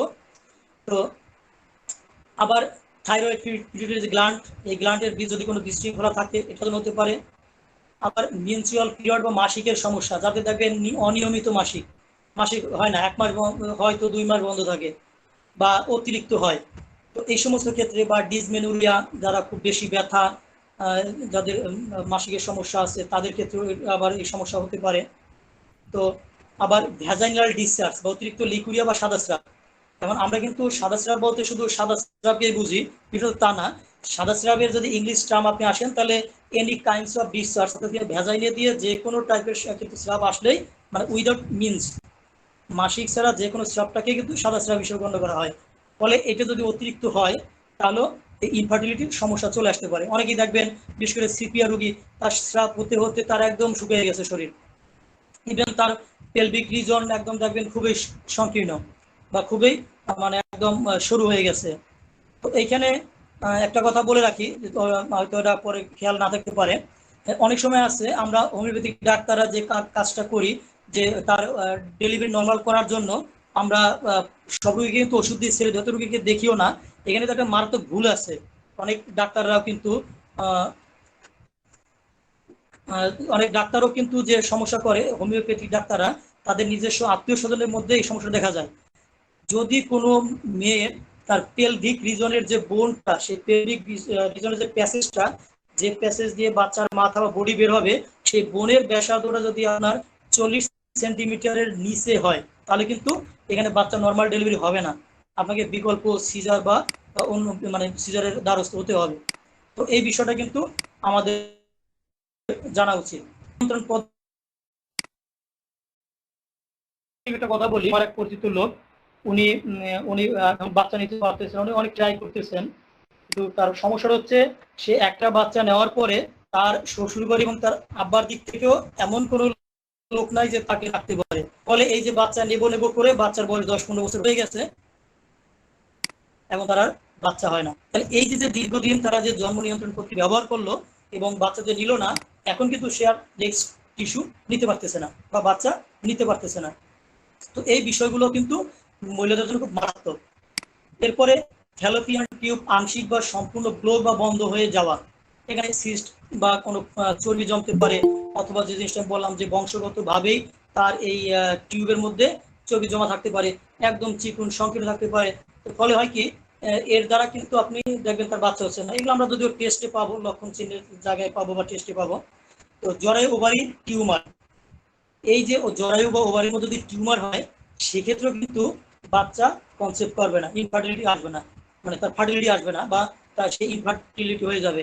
এখন আমরা ডাক্তাররা যদি বলি লক্ষণ পাবো, চিকিৎসা করবো, তাহলে এই যে কিছু মানে ক্রিটিক্যাল বা যে টেকনিক্যাল কিছু বিষয় আছে, এইটা যদি আমাদের ধারণা না থাকে, তাহলে দেখবেন বছর পর বছর ওষুধ খাওয়া কিন্তু বাচ্চা আসতেছে না। পরে হয় কি, ওই অ্যালোপ্যাথির কাছে যায়, তখন তারা কি বলে, হোমিও খাইছেন কেন, মানে দোষ হয় হোমিওপ্যাথি, কিন্তু এখানে দোষটা ছিল ডাক্তারের। তো আমাদের এই জিনিসটা পূর্ণভাবে জানতে হবে। এরপর দেখেন এন্ডোমেট্রিওসিস, অর্থাৎ জরায়ু এবং এর আশেপাশের অঙ্গ, যে জিনিসটা আমি যে বললাম, এই অঙ্গ একটির সাথে আরেকটি জোড়া লেগে যায়, ফলে জরায়ুটার বা যে জরায়ু বা ইউট্রাস নর্মাল পজিশনে থাকে না। এই যে নর্মাল পজিশনে থাকে না, ফলে কিন্তু জিনিস বললাম অ্যাবর্শন হয়ে যাওয়ার সম্ভাবনা থাকে, তার বাচ্চা আসে না। আবার জরায়ু, ওভারি বা সার্ভিক্সের টিবি বা ইনফেকশন, দেখবেন জ্বরের মধ্যে ইনফেকশন থাকে, অনেক রোগী হোমিওতে চলে আসে, যখন অ্যালোপ্যাথরা বলে যে জরায়ু কেটে ফেলা দিতে হবে, অথবা ওভারি বা সার্ভিক্সের মধ্যে তার যে জিনিসটা হয় যে ইনফেকশন থাকে, অথবা টিবি বা যক্ষার জার্ম পাওয়া যায়। তো এই সমস্ত কারণে কিন্তু ইনফার্টিলিটি চলে আসতে পারে।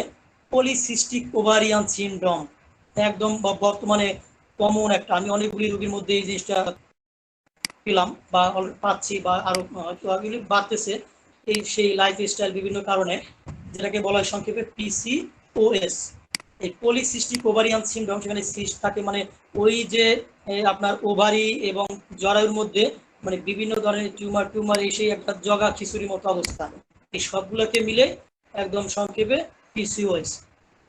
ফলে এই যে মানে পলিসিস্টিক যে ওভারিয়ান সিনড্রোম, পলিসিস্টিক বলতে বোঝায় যে অনেকগুলো সিস্ট তার মধ্যে আছে।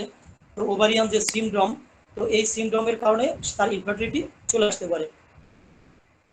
এরপরে বারবার অ্যাভারশন, এই জায়গাটা খুব সেন্সিটিভ একটা জায়গা, এবং আপনারা আজকে আমি হয়তো একটা তথ্য আপনারা জানেন, এই বিষয়ে জানেন কেউ আবার হয়তো জানেন না, বারবার অ্যাবর্শন বা গর্ভপাত করানো অথবা এমআর বা ডিএনসি করা।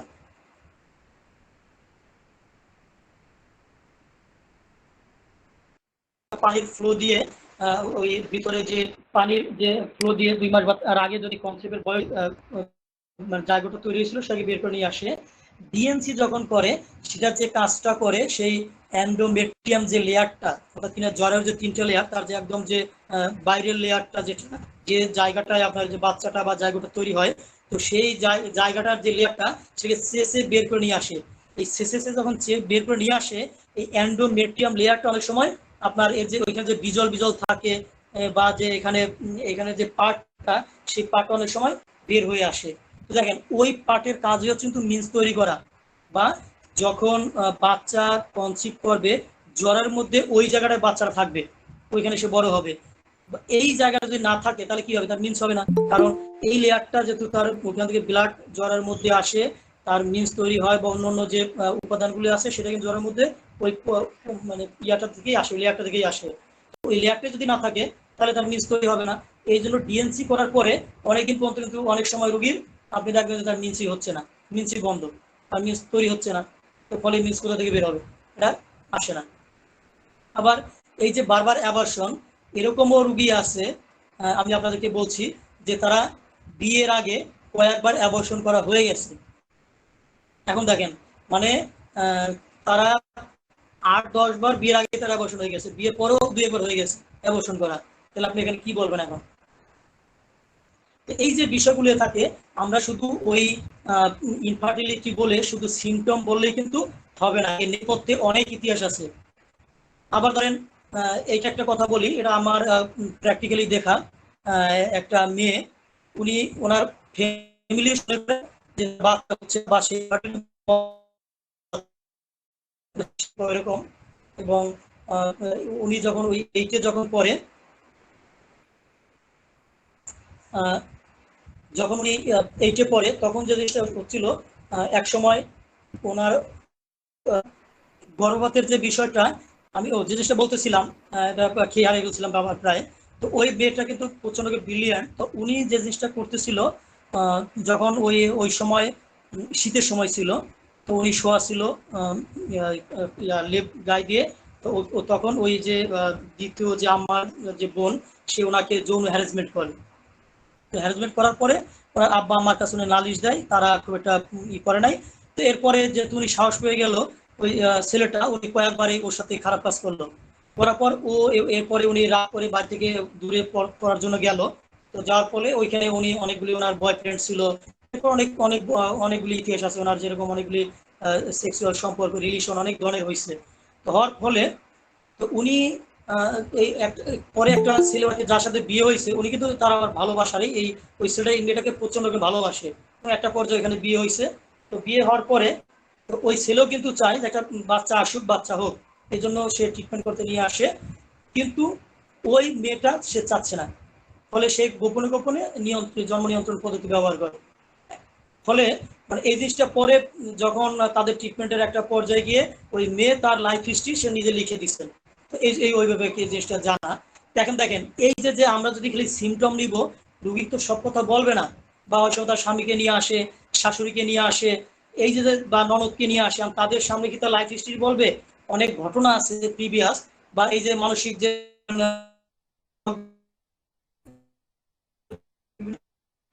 আপনি যদি সময় নিয়ে যদি নেন, তাহলে দেখবেন কি তার অনেকগুলো অতীত ইতিহাস আছে যার সাথে বর্তমান রোগের সম্পর্ক আছে। এবং ওই ট্রাকে যদি চিকিৎসা করা যায়, সিমটম তো মাস্ট বি, বাট ওই ট্রাকটাকে যদি সামনে চিকিৎসা করা যায়, আপনি অনেক রোগীর আরোগ্য করতে পারবেন। এরপরে আমরা যে জিনিসটা আসতে চাই সেটা হচ্ছে বন্ধ্যাত্বের লক্ষণ এবং চিহ্ন। এখানে খুব একটা লক্ষণ আসবে না, চিহ্ন খুব কম। তার মধ্যে সেই অনিয়মিত মাসিক যেটা, অথবা কোনো কারণ ছাড়াই মাসিক বন্ধ, কোনো কারণে রোগী বলতেছে না আমি তো কোনো কন্ট্রাসেপটিভ পিল বা কোনো জন্ম নিয়ন্ত্রণ পদ্ধতি ব্যবহার করছি না, তারপরে হঠাৎ করে তার মিস বন্ধ, এরকম প্রায় ইতিহাস পাওয়া যেতে পারে।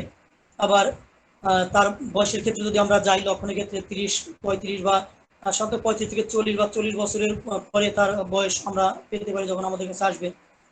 আবার সে বলছে যে না, আমরা বারবার চেষ্টা করছি, বাচ্চা আসে না, এই একটা বিষয়। ও এখানে একটা বিষয় বলে রাখি, একটা কারণ এখানে একটা থাকতে পারে, সেটা হচ্ছে যদি একই গ্রুপের ব্লাড স্বামী স্ত্রী দুজনেরই হয়, এটা কিন্তু অনেক হোমিওপ্যাথিক ডাক্তার এটা মানতে চায় না, বা হয়তো অনেকে জানেও না। একই ব্লাড গ্রুপ স্বামী যদি পজিটিভ হয় এবং ওয়াইফ যদি সাধারণত নেগেটিভ হয়, সেক্ষেত্রে প্রথম বাচ্চাটা জীবিত থাকবে, এরপরে বাচ্চাগুলো সাধারণত জীবিত থাকে না। যদি ওই বাচ্চা মানে ওই আব্বার মানে পজিটিভ ব্লাড নিয়ে আসে, মায়েরটা নিয়ে আসলে কোনো সমস্যা হয় না। যেমন মা যেহেতু নেগেটিভ, বাচ্চা যদি নেগেটিভ ব্লাড হয়, সেক্ষেত্রে খুব একটা সমস্যা হয় না। জাইগোটটা তৈরি হয় না, ওই ওই অথবা যদি জাইগোট তৈরিও হয়, বাচ্চা ভূমিষ্ঠ হওয়ার পরে পরেই মারা যায়, এরকম একটা বিষয় হয়ে যাবে। তো ফলে এরও কিন্তু এটা যদি বারবার হতে থাকে, এটা কিন্তু ইনফার্টিলিটির মধ্যে আমরা হয়তো দিতে পারি, বা না দিলেও কিন্তু খুব সতর্ক, এটা ডাক্তারটা জানা উচিত। সেক্ষেত্রে আবার অ্যালোপ্যাথির মধ্যে ইনজেকশন আছে, একটা এন্টি ডি একটা ইনজেকশন আছে। এটা যদি যখন সে বেবি ডেলিভারি হলো, আহ, যখন ডেলিভারি হলো, তখন যদি ইনজেকশনটা দিয়ে দেয়, তাহলে কিন্তু পরবর্তী বেবি আর কনসেপ্ট করতে সমস্যা হয় না। আর যদি না দিয়ে দেয়, তাহলে এই যে সেকেন্ড বেবি কিন্তু জীবিত পাওয়া খুব দুষ্কর। তো এটা আমাদের চিকিৎসকদের জানা উচিত। সব চিকিৎসায় যে হোমিওপ্যাথিতে হয় বিষয়টা তা না, কোনো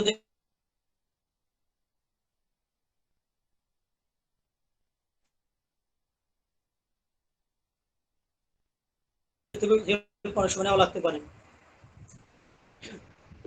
অনেক সময় মহিলাদের ক্ষেত্রে অনেক সময় তার চুল পড়া, মুখে অনিয়মিত চুল, এরকম সমস্যা থাকতে পারে। অনেক দেখবেন দাড়ি বা গোপ এগুলি হয়, বা এই যে অনিয়মিত তৈরি হয়, আবার কারো র্যাশ হয়, বা অতিরিক্ত কি বলে যে ব্রণের মতো তৈরি হয়। তো এই সমস্যাগুলো থাকতে পারে। এরপরে দ্রুত অতিরিক্ত ওজন বৃদ্ধি পাওয়া, হয়তো ওনার খুব দ্রুত ওজন দ্রুত সে উঠে গেল।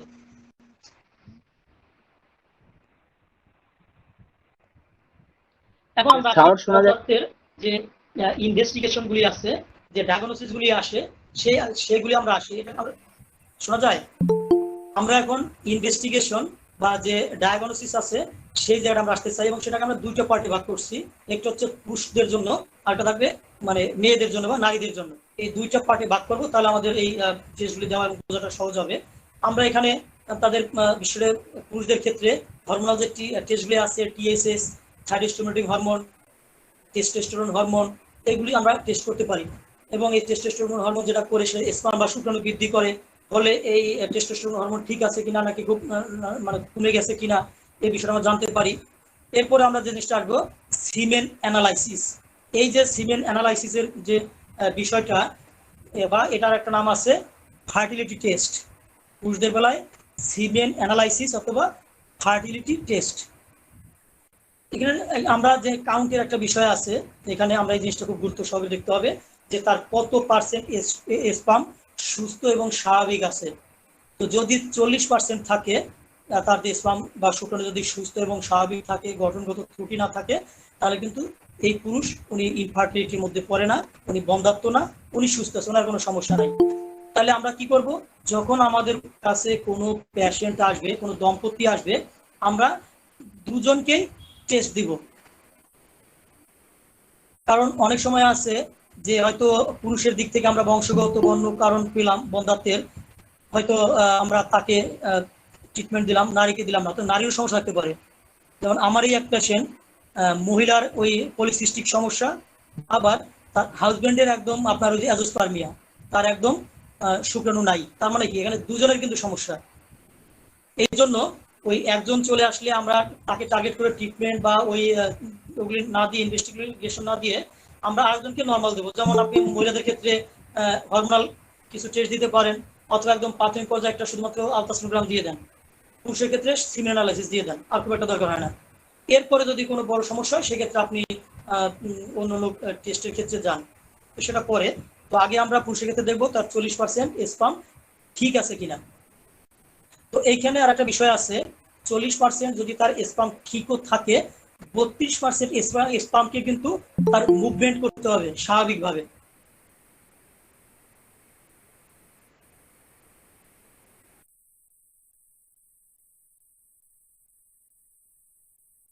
কিনা এই 40%-এর মধ্যেও যদি স্বাভাবিক মুভমেন্ট করতে পারে, তাহলে এই 40%-এর মধ্যে 32% যদি ভালো করে মুভমেন্ট করতে পারে তাহলে এইখানে সে ইনফার্টিলিটির মধ্যে পড়বে না, যদি না পারে সেক্ষেত্রে সে হয়তো বন্ধাত্ব বা ইনফার্টিলিটির মধ্যে চলে আসবে। এরপরে আমরা আসবো যদি এই 40-এর কম হয়, মানে আছে, একদম যে নাই তা না, অ্যাজোস্পার্মিয়া নাই বাট আছে কিন্তু সেটা 40-এর কম, সেক্ষেত্রে আমরা যেটা বলবো যে নর্মাল রেঞ্জের কম হলে অলিগোস্পার্মিয়া এই পর্যায়ে, যে তার ইয়া আছে কিন্তু কম আছে। আর যদি একদমই না থাকে সেক্ষেত্রে জিনিসটা হবে অ্যাজোস্পার্মিয়া। তবে এই অ্যাজোস্পার্মিয়াটা কিন্তু আপনার প্রায় 10 থেকে 20% পুরুষদের ক্ষেত্রে দেখা যায়। কিনা যত পুরুষ এই ইনফার্টিলিটির মধ্যে পরে বা যাদের ইনফার্টিলিটির সমস্যা আছে, বন্ধাত্বের সমস্যা আছে, তাদের মধ্যে 10 থেকে 20% হচ্ছে এই অ্যাজোস্পার্মিয়ার সমস্যা। আবার স্পার্ম যে মোডিলিটি যে জিনিসটা আমরা দেখব, সেখানে একটা দেখতে পাই আমরা অ্যাস্থেনোজুপার্মিয়া। এই অ্যাস্থেনোজুপার্মিয়াটা হচ্ছে তার স্পার্ম বা শুক্রাণু যে সে যে মুভমেন্ট বা নড়াচড়া কেমন করতেছে, এটাও কিন্তু আপনি ওখানে পেয়ে যাবেন, যেটা স্বাভাবিক আছে কিনা এটাকে আপনি যখন রিপোর্টটা দেখবেন এটা আপনি খেয়াল করবেন। এরপরে জীবন্ত তার স্পার্ম আছে, সেটা কত পার্সেন্ট জীবন্ত আছে, যেমন নেক্রোস্পার্মিয়া যেটা আছে, নেক্রোজোস্পার্মিয়া, এটা হচ্ছে জীবন্ত স্পার্ম বা শুক্রাণু থাকা। ধরেন তার অ্যাজোস্পার্মিয়াও নাই, অলিগোস্পার্মিয়াও আছে, মানে নর্মালের কম আছে, কিন্তু ম্যাক্সিমাম হচ্ছে আবার এখানে মৃত। তাহলে কি হবে, ওই পার্সেন্টেজটা কমে গেল, অ্যাজোস্পার্মিয়ার কাছাকাছি চলে আসলো, তার মানে সেক্ষেত্রেও তার বন্ধাত্ব হওয়ার সম্ভাবনা সবচেয়ে বেশি, তাকে বন্ধাত্বের মধ্যে আমরা তখন ফেলতে পারবো। আকৃতি, যেটা মরফোলজি, যে তার আকৃতি গঠন, এখানে আমরা জিনিসটা দেখবো যে শুক্রাণুর সাইজ বা শেপ ঠিক আছে কিনা। এটা আমরা ওই যে সিমেন অ্যানালাইসিস রিপোর্টটা দেখবো। টেট্রাজোস্পার্মিয়া, এইটা হচ্ছে গিয়ে তার স্পার্মের যে এই পয়েন্টে যদি আপনি দেখেন অ্যানালাইসিসের, সিমেন অ্যানালাইসিসের, সেখানে স্পার্ম কতটুকু বা কত পার্সেন্ট সাইজ এবং শেপ ঠিক আছে সেটা আপনি দেখতে পাবেন। জীবিত আছে অনেক, কিন্তু সাইজ শেপ ঠিক নাই, কারো লেজ নাই, কারো তেরা বাঁকা বা এই যে গঠনগত ত্রুটি যদি থাকে সেক্ষেত্রে কিন্তু বাচ্চা কনসেপ্ট করবে না। আবার লিকুইফিকেশন অর্থাৎ কিনার টাইম, এই যে সিমেন্ট থাকবে একটু ঘন এবং আঠালো, অনেকে দেখবেন সেখানে আছে অনেক কি একদম মানে পাতলা, সেখানে এই যে পাতলা সিমেন্ট, এই সিমেন্টটা কিন্তু তার গুণগত মান আর সেখানে ঠিক নাই। যদি সে ঘন থাকতো বা এইখানে একটা দেখেন যারা যৌন দুর্বলতার ক্ষেত্রে আসে, সেখানে আমি যে কাজটা তাদেরকেও বলি এই জায়গাটা, যে আপনার স্পার্ম কি লিকুইড নাকি একটু ঘন টাইপের, একটু বা বেরোতে সময় লাগে কিনা। অনেকে বলে যে না 2 মিনিট, এরপরে একদম লিকুইড জিনিস সে ভিতরে সে সময় ধরে রাখতে পারবে না।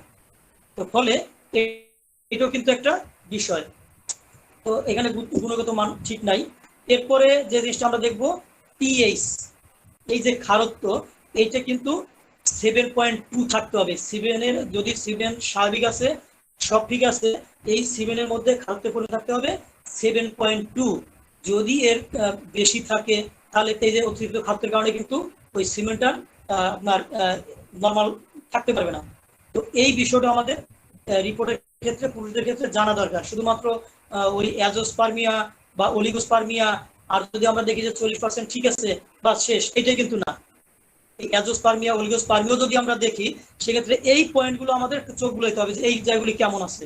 বা 40% বলছে নর্মাল, মানে জীবন্ত আছে, মানে নর্মাল 40% ধরেন আছে, যদি ওই আমি এতে যাই অলিগোস্পার্মিয়ায় যাই, সেখানে যদি গিয়ে দেখি যে তার 40% নাই, ধরেন 30% আছে, কিন্তু এখানে এসে দেখলাম যে না, তার গঠনগত যে মরফোলজি, তার যে আকৃতি সেটা ঠিক নাই, কারো লেজ ভাঙা, তার কারো ধরেন মাথা নাই, এরকম টাইপের অনেক ত্রুটি আছে, তাহলে এই স্পার্ম বা এই শুক্রাণু দিয়ে তো আপনি ওই লোকে কনসিভ হবে না। তো ফলে আপনার ট্রিটমেন্ট আমরা আমাদের হোমিওপ্যাথির মতে করব, কিন্তু রুগীকে যদি আপনি এটা বুঝাতে পারেন সে কিন্তু এখন আপনার একটা রুগী হয়ে যাবে। এবং মহিলাদের ক্ষেত্রে আমরা জিনিসটা দেখবো, এখানে আপনারা এই যে হরমোনের জায়গায় একটু খেয়াল করবেন, মহিলাদের অন্য জায়গাও আছে, কিন্তু এটা খুব গুরুত্বপূর্ণ একটা বিষয়, যে থাইরয়েড স্টিমুলেটিং হরমোন, এই যে TSH, এই থাইরয়েড স্টিমুলেটিং হরমোন, এটা খুবই গুরুত্বপূর্ণ একটা বিষয়। এটা ছেলে মেয়ে মানে পুরুষ মহিলাদের ক্ষেত্রে। কিন্তু T3 T4 এই ক্ষেত্রে টেস্ট দিতে পারেন, কিন্তু আমার ভিউটা হচ্ছে অন্য জায়গায়। সেটা হচ্ছে সব হরমোনই যৌনতন্ত্রে কাজ করবে, হোক পুরুষ মহিলার ক্ষেত্রে, হয়তো কোনো হরমোন বেশি করে কোনোটা কম করে। আর এই ক্ষেত্রে যে মহিলাদের যে হরমোনগুলি, সরি বলতেছি, এই মহিলাদের হরমোনগুলি কাজ করবে, কিন্তু কোন হরমোনের কি কাজ, কিছু স্পেসিফিক কাজ থাকে, কিন্তু এভারেজ কিছু কাজ থাকবে, আবার তার এক্সট্রা অর্ডিনারি কিছু কাজ থাকবে। সেক্ষেত্রে লুটিনাইজিং হরমোন পাবেন আপনারা, এলএইচ। এই এলএইচ বা লুটিনাইজিং হরমোনের কাজ কি? এলএইচ বা লুটিনাইজিং হরমোনের কাজ হচ্ছে ওভার থেকে ওভামকে, মানে ওভামটাকে নিঃসরণ করা। ওভারি ওভাম তৈরি করলো, এটাকে নিঃসরণ করা বা ফ্যালোপিয়ান টিউবের যে প্যাসেজে যেতে যে সাহায্য করবে, সেটা কিন্তু এই এলএইচ বা লুটিনাইজিং হরমোন করে। এখন টেস্ট করে দেখলেন যে লুটিনাইজিং হরমোনের অসুবিধা, তার মানে কি ডিম্বাণু তৈরি হচ্ছে কিন্তু যাচ্ছে না, মানে ওভারির ইয়া দিয়ে ফ্যালোপিয়ান টিউবে যাবে, সে যেতে পারতেছে না, নিঃসরণ হচ্ছে না, তার মানে ফাংশনাল ডিসঅর্ডার। আপনি বুঝে গেলেন যে হোমিওপ্যাথিক চিকিৎসা হিসেবে, যদি আপনি সেই মায়াজমটাকে বুঝেন। এরপরে আমরা যে এরপরে যেটা আসতে পারি, ফলিকুলার স্টিমুলেটিং হরমোন। এই যে ফলিকুলার স্টিমুলেটিং হরমোন এফএসএইচ, এই এফএসএইচ যে হরমোনটা, এর কাজ হচ্ছে ডিম্বাণু বৃদ্ধি করা বা ডিম্বাণুর যে গঠন বা তার গ্রোথ, এই জায়গাটায় হেল্প করা। তো দেখেন, তার সবকিছু ঠিক আছে, কিন্তু হরমোনের সমস্যা, তার মানে এখানেও কিন্তু যে সমস্যা, সেটা হচ্ছে যে আপনার এই ট্রিটমেন্ট আমরা যাই করি, এই বিষয়গুলো আমাদের জানা প্রয়োজন। এরপরে আরেকটা হরমোন আছে, সেটা হচ্ছে কি প্রোজেস্টেরন হরমোন। এই প্রোজেস্টেরন হরমোন যা আসন্ন গর্ভাবস্থার জন্য জরায়ুর এন্ডোমেট্রিয়াম লেয়ারকে প্রস্তুত করে। এরা এরা যদিও এই তিনটে হরমোন টোটাল মিউচুয়াল ফাংশন বা এই যে জাইগোট তৈরি করা, কনসেপ্ট করা, এই জায়গায় কাজ করে, কিন্তু এক একজনের কাজটা একটু এক একটা বেশি। তাহলে যদি আমরা প্রোজেস্টেরন হরমোন যদি এখান থেকে কোনো কম আছে, তাহলে ওই যে সেই এন্ডোমেট্রিয়াম যে লেয়ারটা আমরা বললাম, সেই লেয়ারে যে ব্লাড আসবে বা এখান থেকে যে মানে এই যে ইয়ার ডিম্বাণুটা যাবে, তার জন্য একটা সজ্জা আছে, বিছানা তৈরি করা, সেই বিছানা কিন্তু তৈরি হবে না। ফলে এই কনসেপ্ট কিন্তু হওয়ার সম্ভাবনা এখানে কম। আবার এই সাথে সাথে যেহেতু আসবে, জন্য বলে রাখলাম যে প্রোল্যাকটিন হরমোন, এই প্রোল্যাকটিন হরমোনের কাজ হচ্ছে আবার স্তনের যে দুগ্ধ, সেই দুগ্ধটাকে বৃদ্ধি করা। তো ফলে আমাদের কিন্তু স্পেসিফিক যদি কিছুটা ধারণা থাকে, আমরা ট্রিটমেন্ট এই অনুযায়ী না করলাম, তাহলে রুগীকে বোঝাতে সহজ হবে, এবং আপনার নিজের একটা আত্মবিশ্বাস বা একটা ট্রিটমেন্ট একটা স্যাটিসফ্যাকশন আপনার চলে আসবে। এরপরে আমরা ভিডিআরএল টেস্ট করতে পারি, যে তার যৌনবাহিত কোনো রোগ আছে কিনা, এটা পুরুষদের ক্ষেত্রে করা যায়, তার যৌনবাহিত কোনো রোগ আছে কিনা এটা জানার জন্য। আবার ভ্যাজাইনাল সোয়াব পরীক্ষা, সিএস, মানে যেটাকে বলা হয় আপনার কালচার, এই কালচারটা কিন্তু করে দেখা যায়। আবার ইউরিন পরীক্ষা, আরই, তারপরে আর এমই বা এমই যে এক্সামিনেশন আছে, আর এমই অথবা এমই, মাইক্রোস্কোপিক যে রাফি যে বলেন যে মাইক্রোস্কোপিক যে এক্সামিনেশন, যে এমই যে টেস্টটা, এমই করলেও কিন্তু আপনি এখানে অনেকগুলো যে কালার বলেন অন্যান্য বিষয় কিন্তু জেনে যাবেন, এটা জানা যায়, বোঝা যায়। আবার আলট্রাসোনোগ্রাম লোয়ার অ্যাবডোমেন, আমরা আলট্রাসোনোগ্রাম দিতে পারি। তো এই যে আলট্রাসোনোগ্রাম যদি দেই, সেক্ষেত্রে আমরা তার যদি কোনো সিস্টি কোনো সমস্যা থাকে, টিউমার থাকে, বা ওভারি যদি ব্লক থাকে, অন্য কোনো সমস্যা যদি থাকে, সেটাও কিন্তু আমরা তার মধ্যে পেয়ে যাব। ল্যাপারোস্কোপি করতে পারি। আবার ভ্যাজাইনাল আলট্রাসোনোগ্রাফি, এরকম টেস্ট আছে। তো নর্মালি আমি যতটুকু দেখছি, এটা আমার যেহেতু রিপোর্ট রুগীরা নিয়ে আসে, এরপরে আলট্রাসোনোগ্রাম বা যদি হরমোনাল টেস্ট দেওয়া হয়, পুরুষের যদি আপনি সিমেন অ্যানালাইসিস যদি দিয়ে দেন, এরপরে আর খুব একটা লাগে না। কারণ আমরা তো মূলত ইয়া করবো লক্ষণের উপর, তার লক্ষণ, তার অতীত ইতিহাস, তার বংশ ইতিহাস, এই সমস্ত তো আমাদের মেন ভূমিকা। ফলে আমি যে কথাটা বলি, যে এগুলো আমাদের জানতে হবে। মডার্ন এই যুগে যদি আপনাকে ডাক্তারি করতে হয়, এটা আপনার জানতে হবে, বুঝতে হবে, এটাই কিন্তু বিষয়। এখন আমরা বন্ধ্যাত্বের চিকিৎসার ক্ষেত্রে দুইটা পার্ট করব। একটা পার্ট হচ্ছে প্রতিরোধমূলক, যেহেতু প্রতিকার থেকে প্রতিরোধ ভালো। আর একটা করব প্রতিকার, যার সমস্যা হয়ে গেছে সেক্ষেত্রে আমরা কি করতে পারি, যার সমস্যা হয় নাই সেক্ষেত্রে আমরা কি করতে পারি। অ্যাজ এ ডাক্তার হিসেবে দুইটা জায়গায় আমাদের জানা প্রয়োজন। সেক্ষেত্রে প্রতিরোধের যে জায়গাটা, আমরা এই যে ধরেন যখন কারো বিয়ে হয়, এই বিয়ে আগে কিন্তু স্বামী স্ত্রীর যে ব্লাড গ্রুপ, এই ব্লাড গ্রুপ টেস্ট করা যায়। এখানে আরো কিছু বিষয় আছে, থ্যালাসেমিয়া আছে কিনা বা যৌনবাহিত কোনো রোগ আছে কিনা, এগুলো কিন্তু টেস্ট করা যায়। এগুলি বিদেশে কিন্তু তারা করে, বিয়ের আগে নিজে থেকে করাই নেয়, তাদের কোনো সমস্যা আছে তারা নিজেরাই দেখে। তো যদি ধরেন কারো থ্যালাসেমিয়া আছে, সে যদি আবার থ্যালাসেমিয়া এখন রুগীকে বিয়ে করেন, তাহলে কি হবে? এখানে খুব বাচ্চার জন্য খুব অসুবিধা বা খুব বেশি মারাত্মক সমস্যা হয়ে যাবে। আবার যৌনবাহিত যদি রোগ থাকে, সে কিন্তু সেই যৌনবাহিত রোগটাকে আরেকজনকে ট্রান্সফার করতেছে। তো ফলে আবার ব্লাড গ্রুপ, যে জিনিসটা আমি কিছুক্ষণ আগে যে কথাটা বললাম, একই গ্রুপের যদি স্বামী স্ত্রী হয়, সেখানে একটা সমস্যা হতে পারে। তো সবকিছু মিলে কিছু টেস্ট নিজের কিন্তু করা উচিত, এটা বিদেশও করে। আবার খাদ্যাভ্যাস, প্রতি রাত জাগা, এই যে বিভিন্ন ধরনের ডিভাইস ব্যবহার করা, এই প্যান্টের পকেটে মোবাইল ভরে রাখা, তো এই সমস্ত বিষয়গুলো কিন্তু দূরে রাখতে হবে। বিভিন্ন যত আধুনিকতা, যত ডিভাইস, ক্ষতি কিন্তু তত বেশি। আবার অতিরিক্ত ওজন, যেহেতু অতিরিক্ত ওজন বন্ধ্যাত্বের কারণ হতে পারে, এই জন্য সবসময় ওজনকে নিয়ন্ত্রণের মধ্যে রাখতে হবে। যদি ওজনকে নিয়ন্ত্রণের মধ্যে রাখা যায়, তাহলে রোগটা এই তাদের পরবর্তীতে ইনফার্টিলিটি হওয়ার পসিবিলিটি কম। ফলে এই সমস্ত বিষয়গুলো জানা খুব জরুরি, বা প্রাথমিকভাবে আমরা এই ব্যবস্থাগুলো নিতে পারি। এরপর আমরা আসবো চিকিৎসা। চিকিৎসা হচ্ছে দুই প্রকার, একটা হচ্ছে আমাদের হোমিওপ্যাথিক ঔষধজনিত চিকিৎসা, আর হচ্ছে সার্জিক্যাল চিকিৎসা। আমাদের এজ এ ডাক্তার হিসেবে আমাদের কিন্তু মূল চিকিৎসা হচ্ছে কি সার্জিক্যাল চিকিৎসা, মেডিসিনাল চিকিৎসা। তো সেই মেডিসিনাল চিকিৎসা যদি ব্যর্থ হই আমরা, দেন সার্জারিতে যেতে পারি। অথবা রুগী যখন সার্জারি করা, সেই সার্জারির ছুরির নিচ থেকে যখন আমাদেরকে চলে আসে, তখন আমরা অনায়াসে মেডিসিন দিয়ে রুগী আরোগ্য করতে পারি। সেক্ষেত্রে আমি আপনাদের যে কথাটা বলবেন, আমার নিজস্ব এক্সপিরিয়েন্স থেকে বলতেছি এবং অর্গানলের ভিত্তিতেই কথাটা বলতেছি। সেটা হচ্ছে কি, এই বন্ধ্যাত্ব এবং এর জটিলতার জন্য আমরা যখন রুগীর চিকিৎসা করব, রুগীকে আমরা বলে দেব যে আপনাকে ধৈর্য ধরতে হবে। এখানে ধৈর্য ধরার বিকল্প কিন্তু নাই। কিন্তু রুগী আমাদের কাছে এসে হয় কি, ধৈর্য ধরতে চায় না। এর মেন কারণ হচ্ছে রুগী অনেক বছর অন্যান্য ওষুধ খাইছে, লাখ লাখ টাকা খরচ করছে। কারণ ওদের যে ট্রিটমেন্ট, এটা আপনি পরবর্তীতে আলোচনা বলে দেবো, লাখ লাখ টাকার প্যাকেজ। এখন দাঁড়িয়ে তো এসি সবার দ্বারা নেওয়া সম্ভব না। মানে যারা মোটামুটি ফ্যামিলির, তারা কিন্তু তাদের ইনকাম সব দিয়ে আসে। ফলে এখানে এসে সে অধৈর্য হয়ে যায়, টাকা কিছু টাকা খরচ হচ্ছে, আবার কবে বাচ্চা হবে, অনেক টাইম পাস হয়ে গেছে, মানুষ একটা অস্থিরতার মধ্যে থাকে। এই জন্য এখানে কাউন্সিলিং কিন্তু একটা বড় বিষয়। আমরা যখন তাকে ট্রিটমেন্ট করবো, আমরাকে কাউন্সিলিং দিয়ে করে দেব। এই কারণে করে দেব, আমার শ্রদ্ধেয় ডাক্তার শাকুর আলম, আমার গুরু, উনি একটা কথা বলতেন সবসময়, যে রুগী ভুল করে বারবার ডাক্তার পরিবর্তন করে, আর ডাক্তার ভুল করে বারবার ঔষধ পরিবর্তন করে। উনি এই কথাটা বলার পরে কিন্তু আমি একদম মন্ত্রের মতো জিনিসটা নিয়ে নিছি, এবং এটা কিন্তু বাস্তব। আপনি একজন ডাক্তার যত ঘন ঘন ওষুধ পরিবর্তন করবে, তত কিন্তু সে মূল ট্র্যাক থেকে সরে গেল, এবং তার ভুল চিকিৎসা হওয়ার সম্ভাবনা সব থেকে বেশি। আবার একজন রোগী যদি বারবার ডাক্তার চেঞ্জ করে, নতুন নতুন ওষুধ চলে আসতেছে, বা ট্রিটমেন্টের ধরন চেঞ্জ হয়ে যাচ্ছে, সে তো ক্ষতির মুখে পড়ে যাচ্ছে। ফলে এই বাচ্চা তাদের না হয়, যারা ইনফার্টিলিটি বা বন্ধ্যাত্ব রোগী, তাদের কিন্তু এই সমস্যা তারা একটা পর্যায়ে পড়ে যায়, এবং মারাত্মক মানে বিভিন্ন ধরনের ট্রিটমেন্ট, কবিরাজ, অ্যালোপ্যাথিক, হোমিওপ্যাথিক, আয়ুর্বেদিক, ইউনানি, মানে ভ্যারাইটিস ট্রিটমেন্টের জন্য তার অবস্থা এমনটা পর্যায়ে চলে যায় যে কোনো চিকিৎসায় তখন কাজ হয় না। তো এই জন্য এটা ধৈর্য ধরতে হবে, কিছু করার নাই, এখানে ধৈর্য একটা বড় বিষয়।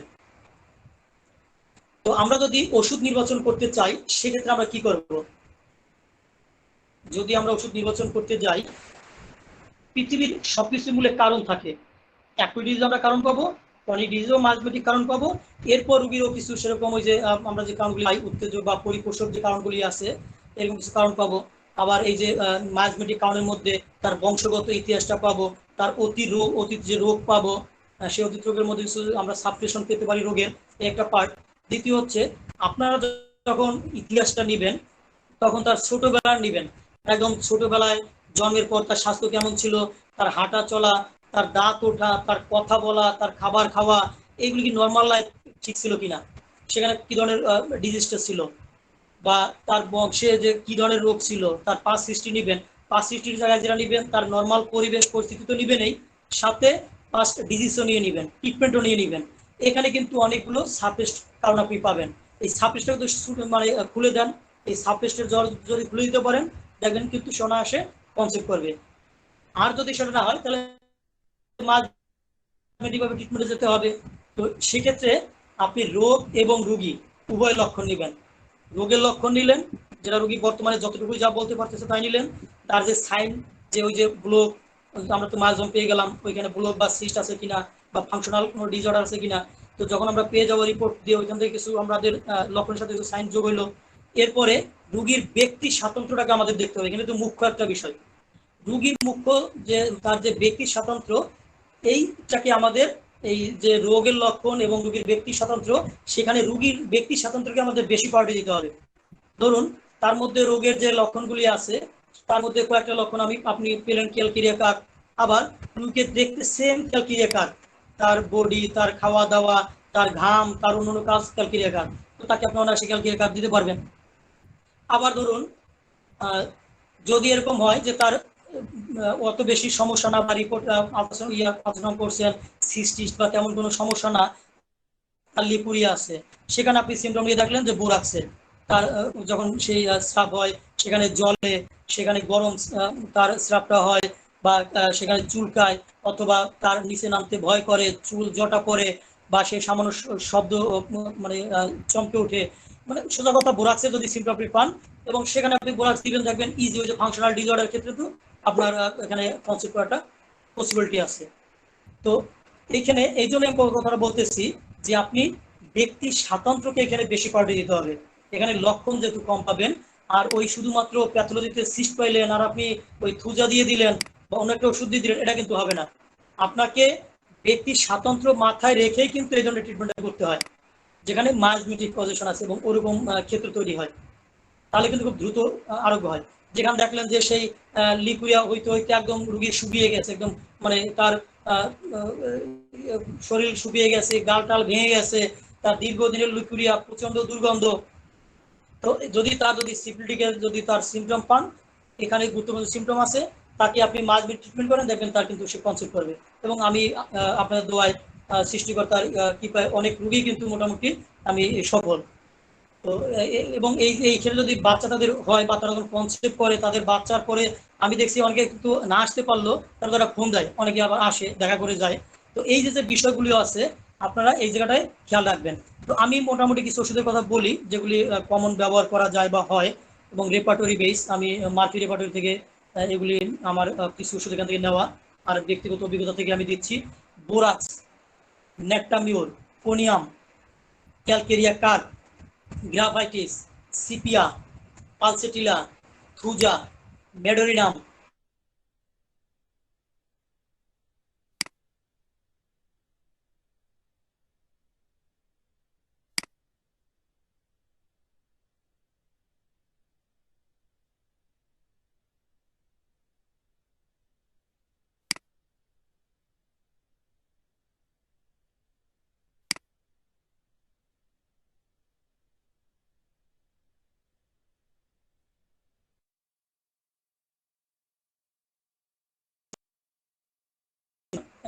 বাচ্চা কনসেপ্ট করে যখন বলবে যে না আমার মিস হচ্ছে না, আপনি কেন, আপনি কারণ খুঁজে খুঁজে দেখলেন যে সে ডিএনসি করে আসছে, তার 3-4 মাস 6 মাস হচ্ছে তার আপনার হচ্ছে না, সে ধরনের বিলিস দিতে পারেন, অথবা আর্নিকা কোনিয়ামের মতো মেডিসিন দেওয়া যায় যদি সব নরম জায়গায় যে আঘাত, এই সমস্ত কারণে কিন্তু মানে পজিশন বেস কিছু মেডিসিন শর্ট ইউজ করতে পারেন। এরপর আপনি বড় বড় মেডিসিন ইউজ করবেন, অসুবিধার কিছু নাই, কিন্তু পজিশন বেস কিছু মেডিসিন ব্যবহার করতে পারেন। প্লাটিনাম, তারপরে হাইসিয়ামাস, আয়োডিয়াম, ন্যাট্টাম কার, ন্যাট্টাম ফস, ক্রিওজোট, সালফার, তো এই সমস্ত মেডিসিন কিন্তু ভালো কাজ করে। তো যেহেতু মানে 10টার আজকে প্রোগ্রাম, 11:30 বাজে, 1.5 ঘন্টা হয়ে গেছে, তার মেডিসিন দিয়ে খালি অল্প কয়েকটি তুলনা করলাম, বাকিটা তুলনা যদি কখনো সুযোগ আসে আলোচনার সময় হয়তো করবো। তো আপনারা, আমি শুধু এতটুকু আপনাদের একটা হিংস দেই বা একটা দিই, সেটা হচ্ছে কি, আপনারা এই ক্ষেত্রে বর্তমান টুকটাক লক্ষণ তো নিবেনই, যা আছে যেহেতু লক্ষণ কম পাবেন, এখানে রুগীর সার্বদৈহিক, রুগীর তার শারীরিক গঠন, তার মানসিক প্রকৃতি এবং তার ঘাম, তার ঘুম, তার পায়খানা, তার প্রস্রাব, এই তার স্বপ্ন, এই সমস্ত বিষয়, এবং তার কোনো বদ অভ্যাস ছিল কিনা, আছে কিনা, প্রিভিয়াস তার ট্রিটমেন্ট কোনো সাপ্রেশন আছে কিনা, তার বংশগত এই সমস্ত সমস্যা আছে কিনা, এভরিথিং নিয়ে আপনি ব্যক্তি স্বাতন্ত্র্যের দিকে ট্রিটমেন্টে যাবেন, আপনি দেখবেন ম্যাক্সিমাম ক্ষেত্রে আপনি সফল হবেন। কিন্তু অনেক ক্ষেত্রে দেখা যায় যারা অতিরিক্ত রোগীর চিকিৎসা করেন বা খুব সহজে চিকিৎসা করেন, ওই যে কি আছে না টেস্টিস, তারপর ওভাম নাকি যে মানে মাদার টিংচার বা যে 3STX আছে, এগুলো দিয়ে দেন। এখন এখানে এসে ওই সমস্ত যে মানে পজিশন থাকলে ওই সমস্ত যদি আপনি ইয়ার সিমটম থাকে বা ইয়া থাকে, সেক্ষেত্রে কিন্তু এই সাইপাস দিয়ে কিন্তু কিছু হবে না। এই সাইপাস দিয়ে কিন্তু কিছু হবে না, কারণ আপনি বড় ধরনের যদি তার সাপ্রেশন দূর না করতে পারেন, আপনি যদি তার মাইজমেটিক কন্ডিশন দূর না করতে পারেন, বডির যে তার একটা জায়গা থেকে, যেমন এখানে একটা কথা বলি, আপনারা যখন পাস্ট হিস্ট্রি নেবেন, ধরেন বাচ্চাটা যখন জন্ম নিচ্ছে তখন ওজন ছিল তার 3.5 কেজি বা 4 কেজি। তার মানে ওই সময়কার যদি তার ইতিহাস নেন বা ধরেন তার ছোটবেলা 8-10 বছরের ইতিহাস নেন, দেখবেন যে বাচ্চাটা ঘুরছিল তখন ক্যালকেরিয়া কার্ভের মধ্যে। পরবর্তীতে 10 বছর পরে, 20 বছর পরে, কোনো একটা রোগের পরে, কোনো একটা কারণে বাচ্চা আস্তে আস্তে শুকিয়ে গেল, অর্থাৎ কিনা সে অন্য মেডিসিন তখন চলে গেল। তাহলে এখানে কিন্তু এখন যে মেডিসিন সে চলে গেল, এটা কিন্তু ওই রোগীর মেডিসিন না, এটা তার বর্তমান কন্ডিশন, রোগের লক্ষণ। ওই রোগীর ওষুধ কিন্তু সেই ছোটবেলার, সে মূল জায়গাটা যেখানে ছিল। এই জন্যই বলা হয়, হোমিওপ্যাথিতে একটা কথা আছে যে প্রত্যেক মানুষ কোনো না কোনো মেডিসিন নিয়ে জন্মায়।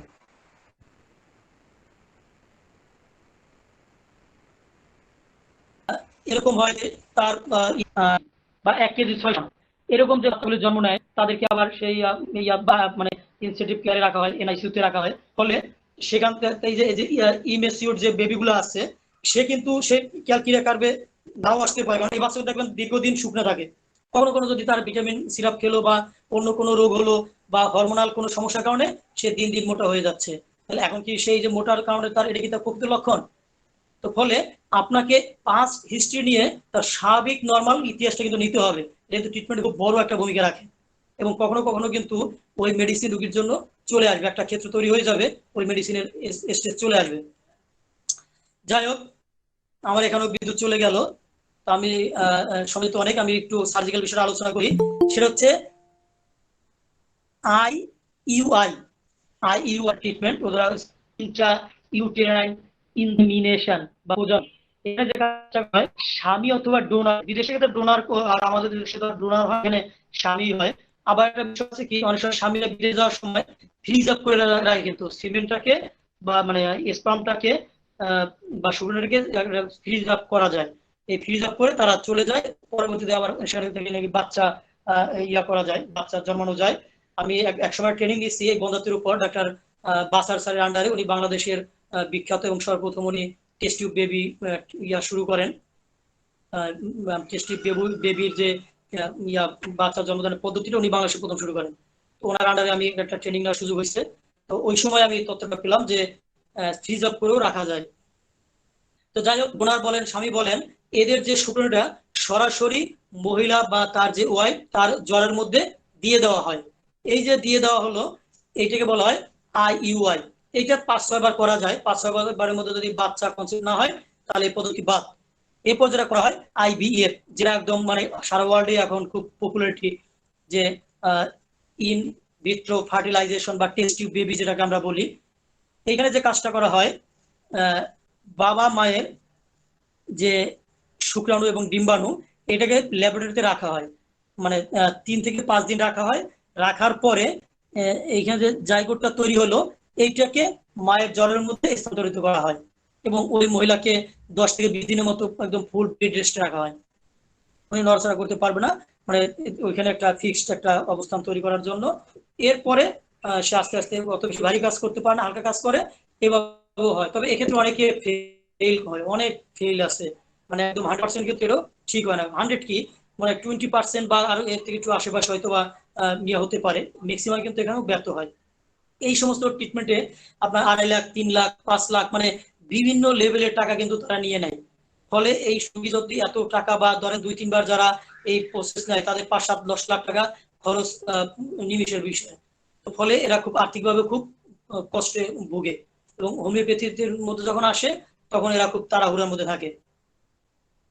আবার অ্যাবডোমিনাল যে মায়োমেট্রিয়াম, যে বলা হয় যে মায়োমেট্রাম যে ইয়াটা লেয়ার, এর এখানে কিন্তু ইউটেরাইন যে ফাইব্রয়েড, এই ফাইব্রয়েড যে আমরা এখানে থাকতে পারে, এটাকে সরাই ফেলতে হবে। আবার ল্যাপারোস্কোপি করা যেতে পারে, ল্যাপারোস্কোপি 3টে ছিদ্র করে ওইখানে আপনার ক্যামেরা দেওয়া হয় এবং ওই কিছু হালকা যন্ত্রপাতি দিয়ে মানে এই ছিদ্র পথে দিয়ে তারপর অপারেশন করা হয়। যারা পিত্তথলি দেখবেন পাথর বা কিডনির পাথর ভেঙে বের করার ক্ষেত্রে ব্যবহার করা হয়। ঠিক এইভাবে এই ফ্যালোপিয়ান টিউবের যে চর্বি বা সিস্ট বা ওভারি সিস্ট, এগুলো কিন্তু অপারেশন করার জন্য এগুলি এখন অত্যাধুনিক পদ্ধতি ব্যবহার করা হয়, এগুলি সার্জিক্যাল বিষয়। তো অনেক সময় যে কাজটা হয়, আপনারা দেখবেন অনেকের জরায়ুর মধ্যে সিস্ট হয়, মানে যেটা চকলেট সিস্ট বলে, চকলেটের মতো দেখতে, তো এই জন্য, এবং এগুলো অনেক হয়, এবং অনেক হয় এমন হয় যে তার ওই ইউট্রাস বা জরায়ুর মধ্যে আর স্পেস থাকে না, মানে বাচ্চা ওইখানে বড় হওয়ার মতো বা গ্রোথ হওয়ার মতো আর স্পেস থাকে না। ফলে এইখানে অনেক সময় তারা যদি এই ল্যাপারোস্কোপি করে আসে এবং যদি ওই সিস্টগুলি কেটে আসে, এই যে প্যাসেজটা হলো, তারপরে কিন্তু আপনি হোমিও ট্রিটমেন্ট দিলে অনেক সময় কাজে লাগে, যদি মারাত্মক অবস্থায় না যায়। কিন্তু কিছু ক্ষেত্রে আছে যে একদম মারাত্মক অবস্থায় চলে যায়, তখন আর সম্ভব হয় না, মানে সবকিছুই যে হোমিওপ্যাথি দিয়ে সম্ভব হবে বিষয়টা তা না, ম্যাক্সিমাম ক্ষেত্রেই হোমিওপ্যাথি দ্বারা আরোগ্য করা যায়। এবং ওই ট্রিটমেন্টের সময় আমরা রোগীর কিছু ধর্মীয় অনুশাসন, তার শারীরিক মানসিক যে মেডিটেশন বা যে ব্যায়াম, যে ইয়োগা, এগুলি করতে বলবেন। এবং কিছু খাবার আছে, হ্যানিম্যান দেখেন, উনি সেই 140 নম্বর পাদটিকা এবং 259 থেকে 263 নম্বর অনুচ্ছেদে উনি হোমিওপ্যাথির জন্য কত কত কাজে লাগে দেখেন। কিছু খাবার আছে যেখানে পুরুষদের স্পাম বৃদ্ধি করে বা তাদের গঠনে সাহায্য করে, আবার ওবামকে উৎপাদনে সাহায্য করে, তাকে যে নিঃসৃত হতে সাহায্য করে, এরকম কিছু খাবার দাবার আছে। সেই খাবারের মধ্যে ডিম এর মধ্যে অন্যতম। ডিম আপনার স্পাম বাড়াই দেয় এবং ডিম্বাণুর পরিমাণকেও বাড়াই দেয় এবং স্পামকে ধ্বংসের হাত থেকে রক্ষা করে, প্রজনন ক্ষমতা বাড়াই দেয়। শাকসবজি, এই শাকসবজির মধ্যে ফলিক অ্যাসিড থাকে, যা শুক্রাণু এবং আপনার স্পাম গঠনে সাহায্য করে। কলা, কলার মধ্যে vitamin A, B, A, C থাকে, যা সুস্থ এবং শক্তিশালী স্পাম বা শুক্রাণু বা ডিম্বাণু গঠনে সাহায্য করে।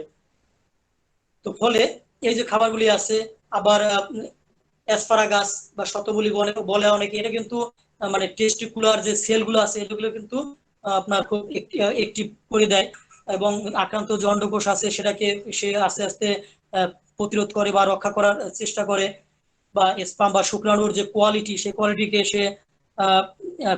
সে ডেভেলপ করে। এবং ডার্ক চকলেট, এই ডার্ক চকলেট খুব ভালো, এবং সব থেকে ভালো হচ্ছে কুমড়ার বিচি। এই যে কুমড়ার বিচি, এর মধ্যে প্রচুর টেস্টোস্টেরন থাকে, যা হরমোন বৃদ্ধি করে, প্রজনন ক্ষমতা বাড়ায়, বিশেষ করে পুরুষদের ক্ষেত্রে। তো এই যে খাবারগুলি আছে, বা ওয়ালনাট বা আখরোট, এই যে খাবারগুলা, এগুলো কিন্তু খুব কাজে দেয়। তো আপনারা যখন ট্রিটমেন্ট দিবেন, এই খাবারগুলো দিতে তো দোষের কিছু না, এটা কিন্তু অন্যরা দেয়, টমেটো বা ওই যে জিঙ্ক ভিটামিন টাইপের খাবারগুলা। আপনারা দেখবেন আপনারা খাবারের যে উপাদান, সাধারণত যারা ডায়েটিশিয়ান বা পুষ্টিবিদ আছেন, ওনারা 7টা ভাগে ভাগ করেন। এর মধ্যে ধরেন শর্করা জাতীয় খাবার, চর্বি জাতীয় খাবার, স্নেহ জাতীয় খাবার, খনিজ, ভিটামিন, পানি, আঁশ জাতীয় খাবার। এই যে 7টা খাবার আছে, আপনার খাবার নিয়ে একটু স্টাডি করেন না, স্টাডি করলে দেখবেন কোন খাবার কোন রোগের জন্য বা কোন ইয়ার জন্য ভালো হয়। আপনি যখন ট্রিটমেন্টটা দিবেন, আপনি খাবারগুলি দেন, এর মধ্যে তোর ঔষধি গুণ নাই, আপনি জাস্ট রোগীর খাবারের জন্য, তার পুষ্টির জন্য, এবং তার ওই রোগটা প্রতিরোধ হয়। ধরেন যার ক্যান্সার আছে, তাকে যদি, যার কোলোর ক্যান্সার বা ইয়ে আছে, পাইলস আছে, রেকটামের সমস্যা আছে, আঁশযুক্ত খাবার দেন না কেন? যদি আঁশযুক্ত খাবার দেন, তাহলে তার পায়খানাটা নর্মাল হবে, আস্তে আস্তে কিন্তু পায়খানা এই আঁশের কারণে ক্লিয়ার হয়ে যাবে, তার কষ্ট কম হবে। তো আপনি ট্রিটমেন্টও দেন, আবার পথ্যাপত্রের বিষয়টাও রাখেন। তো এই জন্য হোমিওপ্যাথিতে আবার অ্যানিম্যাল 225 থেকে 26 নম্বরে বলে গেছেন কাউন্সিলিং করতে হবে। মানসিক রোগ বা অন্য রোগের ক্ষেত্রেও প্রচুর কাউন্সিলিং দরকার। তাহলে একটা রুগী যখন আমাদের কাছে আসবে, তাকে আমরা ট্রিটমেন্ট দেব, তাকে আমরা কাউন্সিলিং দেব, তাকে আমরা পথ্যপত্রটা মানে লিস্ট দিয়ে দেব বা একটা ধারণা দিয়ে দেব। কিন্তু এই জন্য আবার দুনিয়া সব খাবেন না এরকম কিছু বলা যাবে না, যেগুলি ক্ষতিকর বাস সেগুলি শুধু আপনি বন্ধ করে দেন। তো এই সমস্ত জিনিস আমরা দেই, তাহলে রোগী কত সহজ আরোগ্য হয়ে যাবে বলেন। এরপর আমরা আসি সর্বশেষ বর্জনীয়। যখন আমরা রোগীগুলিকে চিকিৎসা করব, তখন আমরা কি ধরনের জিনিসকে বর্জন করতে দিব। অতিরিক্ত মশলাযুক্ত খাবার বর্জন করতে হবে, অনিয়ন্ত্রিত জীবনযাপনটাকে মানে নিয়ন্ত্রণ করতে হবে, প্লাস্টিক বা কেমিক্যাল টাইপের খাবার বা জিনিসগুলো তাদেরকে বর্জন করতে হবে, কৃত্রিম খাবার, অতিরিক্ত চিনি বা শর্করা, চিজ, পনির এবং কাঁচা শাকসবজিও কিন্তু বর্জন করতে হবে। কাঁচা শাকসবজির মধ্যে অনেক ব্যাকটেরিয়া কিন্তু আমাদের বডির মধ্যে যায়, যেগুলো ওই ওভাম তৈরিতে বা শুক্রাণু তৈরিতে কিন্তু সমস্যা করে। ফলে এই অনেকে দেখবেন কাঁচা শাকসবজি খায়, বিদেশে তো অ্যাভেলেবেল, আমাদের দেশেও এটা রেওয়াজ হয়ে গেছে। ফলে এইটাও কিন্তু আমাদের মানে মাথায় থাকতে হবে। এরপরে অতি গরমে দীর্ঘ সময় কাজ, যারা রোয়ারের কোম্পানিতে কাজ করে, দেখবেন এই রোয়ার গলন্ত লোহাকে নিয়ে আসে, পানির মধ্যে দেয়, অথবা যারা কামার, যারা একদম রোদ, বা যারা সেই জ্যৈষ্ঠ মাস বৈশাখ মাসে রোদের মধ্যে কাজ করে, দীর্ঘক্ষণ কাজ করা যাবে না। আবার ওই যে সেই যে সিনথেটিক যে কাপড়গুলা অতিরিক্ত পরা যাবে না, এবং ইলেকট্রনিক ডিভাইস যে বিষয়টা দূরে রাখতে হবে। আবার বিয়ে করা যাবে না। এই জন্য অনেক দেখবেন প্রত্যেকটা ধর্মেই বলা আছে যে তার যখন বয়স উপযুক্ত বয়সে তাকে বিয়ে করতে হবে, তার সংসারের দায়িত্ব তাকে নিতে হবে। বা দেরি করে বাচ্চা নেওয়া, এই ধরনের কাজ করা যাবে না, নেশা জটিল গুলি করা যাবে না। তো এই সমস্ত বিষয়কে রোগীকে বুঝিয়ে দেন। এখন দেখেন, আপনার কাছে যখন রোগী আসবে, এবং আমি অনেক ক্ষেত্রেই দেখি, কারণ অন্যান্য চিকিৎসা করে যখন ব্যর্থ হয়, যখন হোমিওর কাছে আসে, রোগী মানসিকভাবে বিধ্বস্ত থাকে, এবং ওই স্বামী স্ত্রীর বিরুদ্ধে কমপ্লেন দেয়, স্ত্রী স্বামীর বিরুদ্ধে কমপ্লেন দেয়, মানে তাদের মানসিক অবস্থা খুব খারাপ একটা অবস্থায় থাকে। তো এই জন্য যে জিনিসটা হয় যে রুগীর ইতিহাসটা যখন আপনি নিয়ে নিলেন, অনেক সময় হয় কি, আহ, অনেক ইতিহাস নিতে গিয়ে ওই যে জিনিসটা প্রথমে বললাম যে স্বামীর কাছে তার ওয়াইফের ওই সমস্ত নেওয়া যায় না, তার শাশুড়ির সামনে নেওয়া যায় না, বা তার ননদ বা অন্য কারোর সামনে নেওয়া যায় না। একটু টেকনিক্যালি চেষ্টা করতে হবে, যারা একটু আলাদা করে যদি নেওয়া যায়, কিছু কথা বের করা যায়, বা দুই একবার ওষুধ দেওয়ার পরে চেষ্টা করবেন একটু ফ্রি হয়ে গেলে আস্তে আস্তে বের করার। এইভাবে বের করতে হবে, এবং সেইভাবে তার মানসিক দুশ্চিন্তা এবং তার হতাশা, তার সংসার যে অশান্তি কোলাহ, এগুলো কিন্তু অনেক বেড়ে যায়, এবং তার জীবনের প্রতি বিতৃষ্ণা চলে আসে, সংসারের প্রতি বিতৃষ্ণা চলে আসে, ঠিক মতো সংসার করে না, বাসায় থাকে না, সে আত্মহত্যা করার একটা প্রবণতা তার মধ্যে চলে আসে, এবং এমনকি আলটিমেটলি তার সংসারের বিচ্ছেদ পর্যন্ত চলে আসতে পারে। ফলে এই যে দেখেন কোথায় থেকে কোন সমস্যা জটিলতা কোথায় চলে আসলো। এবং অনেকেই আছে যে পরে স্বামী হয়তো সে স্ত্রীকে বলেই দেয় যে তুমি আমাকে ছেড়ে দাও, আমি কোনো তোমার কমপ্লেন নাই, তুমি অন্য একটা সংসার করো, তোমার জীবন নষ্ট করবা কেন। আবার ওয়াইফ হয়তো বলে দেয় স্বামীকে তুমি বিয়ে করো, তোমার জীবন নষ্ট করবা কেন। এই যে যে বিষয়টা, তো আমাদের এই জায়গাটাকে বোঝা উচিত, বা আমাদের খুব গুরুত্ব দিতে হবে। তো ফলে এই সার্জিক্যাল ট্রিটমেন্ট এগুলো তো বেস না, আমাদের যে বেস যে মেডিসিন, সেখানে আবার আমি এই জিনিসটা বলতে চাই আপনাদের বারবার, যে আপনারা আগে রুগীকে আইডেন্টিফাই করেন যে তার ব্যক্তি স্বাতন্ত্র্যে কোন ঔষধ। এখানে কোনো আমি অর্গান ভিত্তিক যদি কথা বলি, এবং আমি স্পষ্ট যদি কথা বলি, এখানে কোনো মেথড টেথড কোনো কাজে আসবে না। কারণ কি, এখানে একটা আপনাদের আজকে একটা কথা বলবো, সেটা হচ্ছে গিয়ে রুগী গরিব হয়ে যাওয়া, রুগী আক্রান্ত মানে মনে করে গরিব হয়ে যাওয়া, আমি দেখতেছি অনেক ফেসবুকে অনেকে স্ট্যাটাস দেয়, এই রুগীটার অনেক মিস ইউজ করে। ধরুন, এই যে রুগী, সে 10 লাখ টাকা খরচ করে আসছে, বেচারাটা সাধারণ চাকরি করে, বা কোনো মতে একটা দোকান চালায়, সে বেটা এমনি আছে ঋণের মধ্যে। এখন সে যদি আপনার কাছে আসে, এসে যদি বলে ডাক্তার সাহেব আমার টাকা পয়সা নাই, আমি কি আমরা ট্রিটমেন্ট করবো, আর আপনি এই কথা শুনে যদি মনে করেন রুগী গরিব হয়ে যাচ্ছে, সে মনে হচ্ছে গরিব হয়ে যাচ্ছে, আবার সে তো নিজে গরিব হয়ে যাচ্ছে, তো বাস্তব মনে করার কি আছে। সে 5 লাখ টাকা হালাত নিচ্ছে, 10 লাখ টাকা, 10 লাখ টাকা, 2-3 লাখ টাকা ঋণ করে ট্রিটমেন্ট করছে, ওই বেটা কি বাস্তব গরিবের মধ্যে করছে না? এইখানে যদি আপনি তাকে জোর করে ওই রুগীকে ফেলাইয়া দিয়ে দিলেন ব্রায়োনিয়া, লাভ আছে কোনো? এই ব্রায়োনিয়া এর মানে একদম মেইন মেডিসিন, আপনি ব্রায়োনিয়া দিয়ে দিলেন।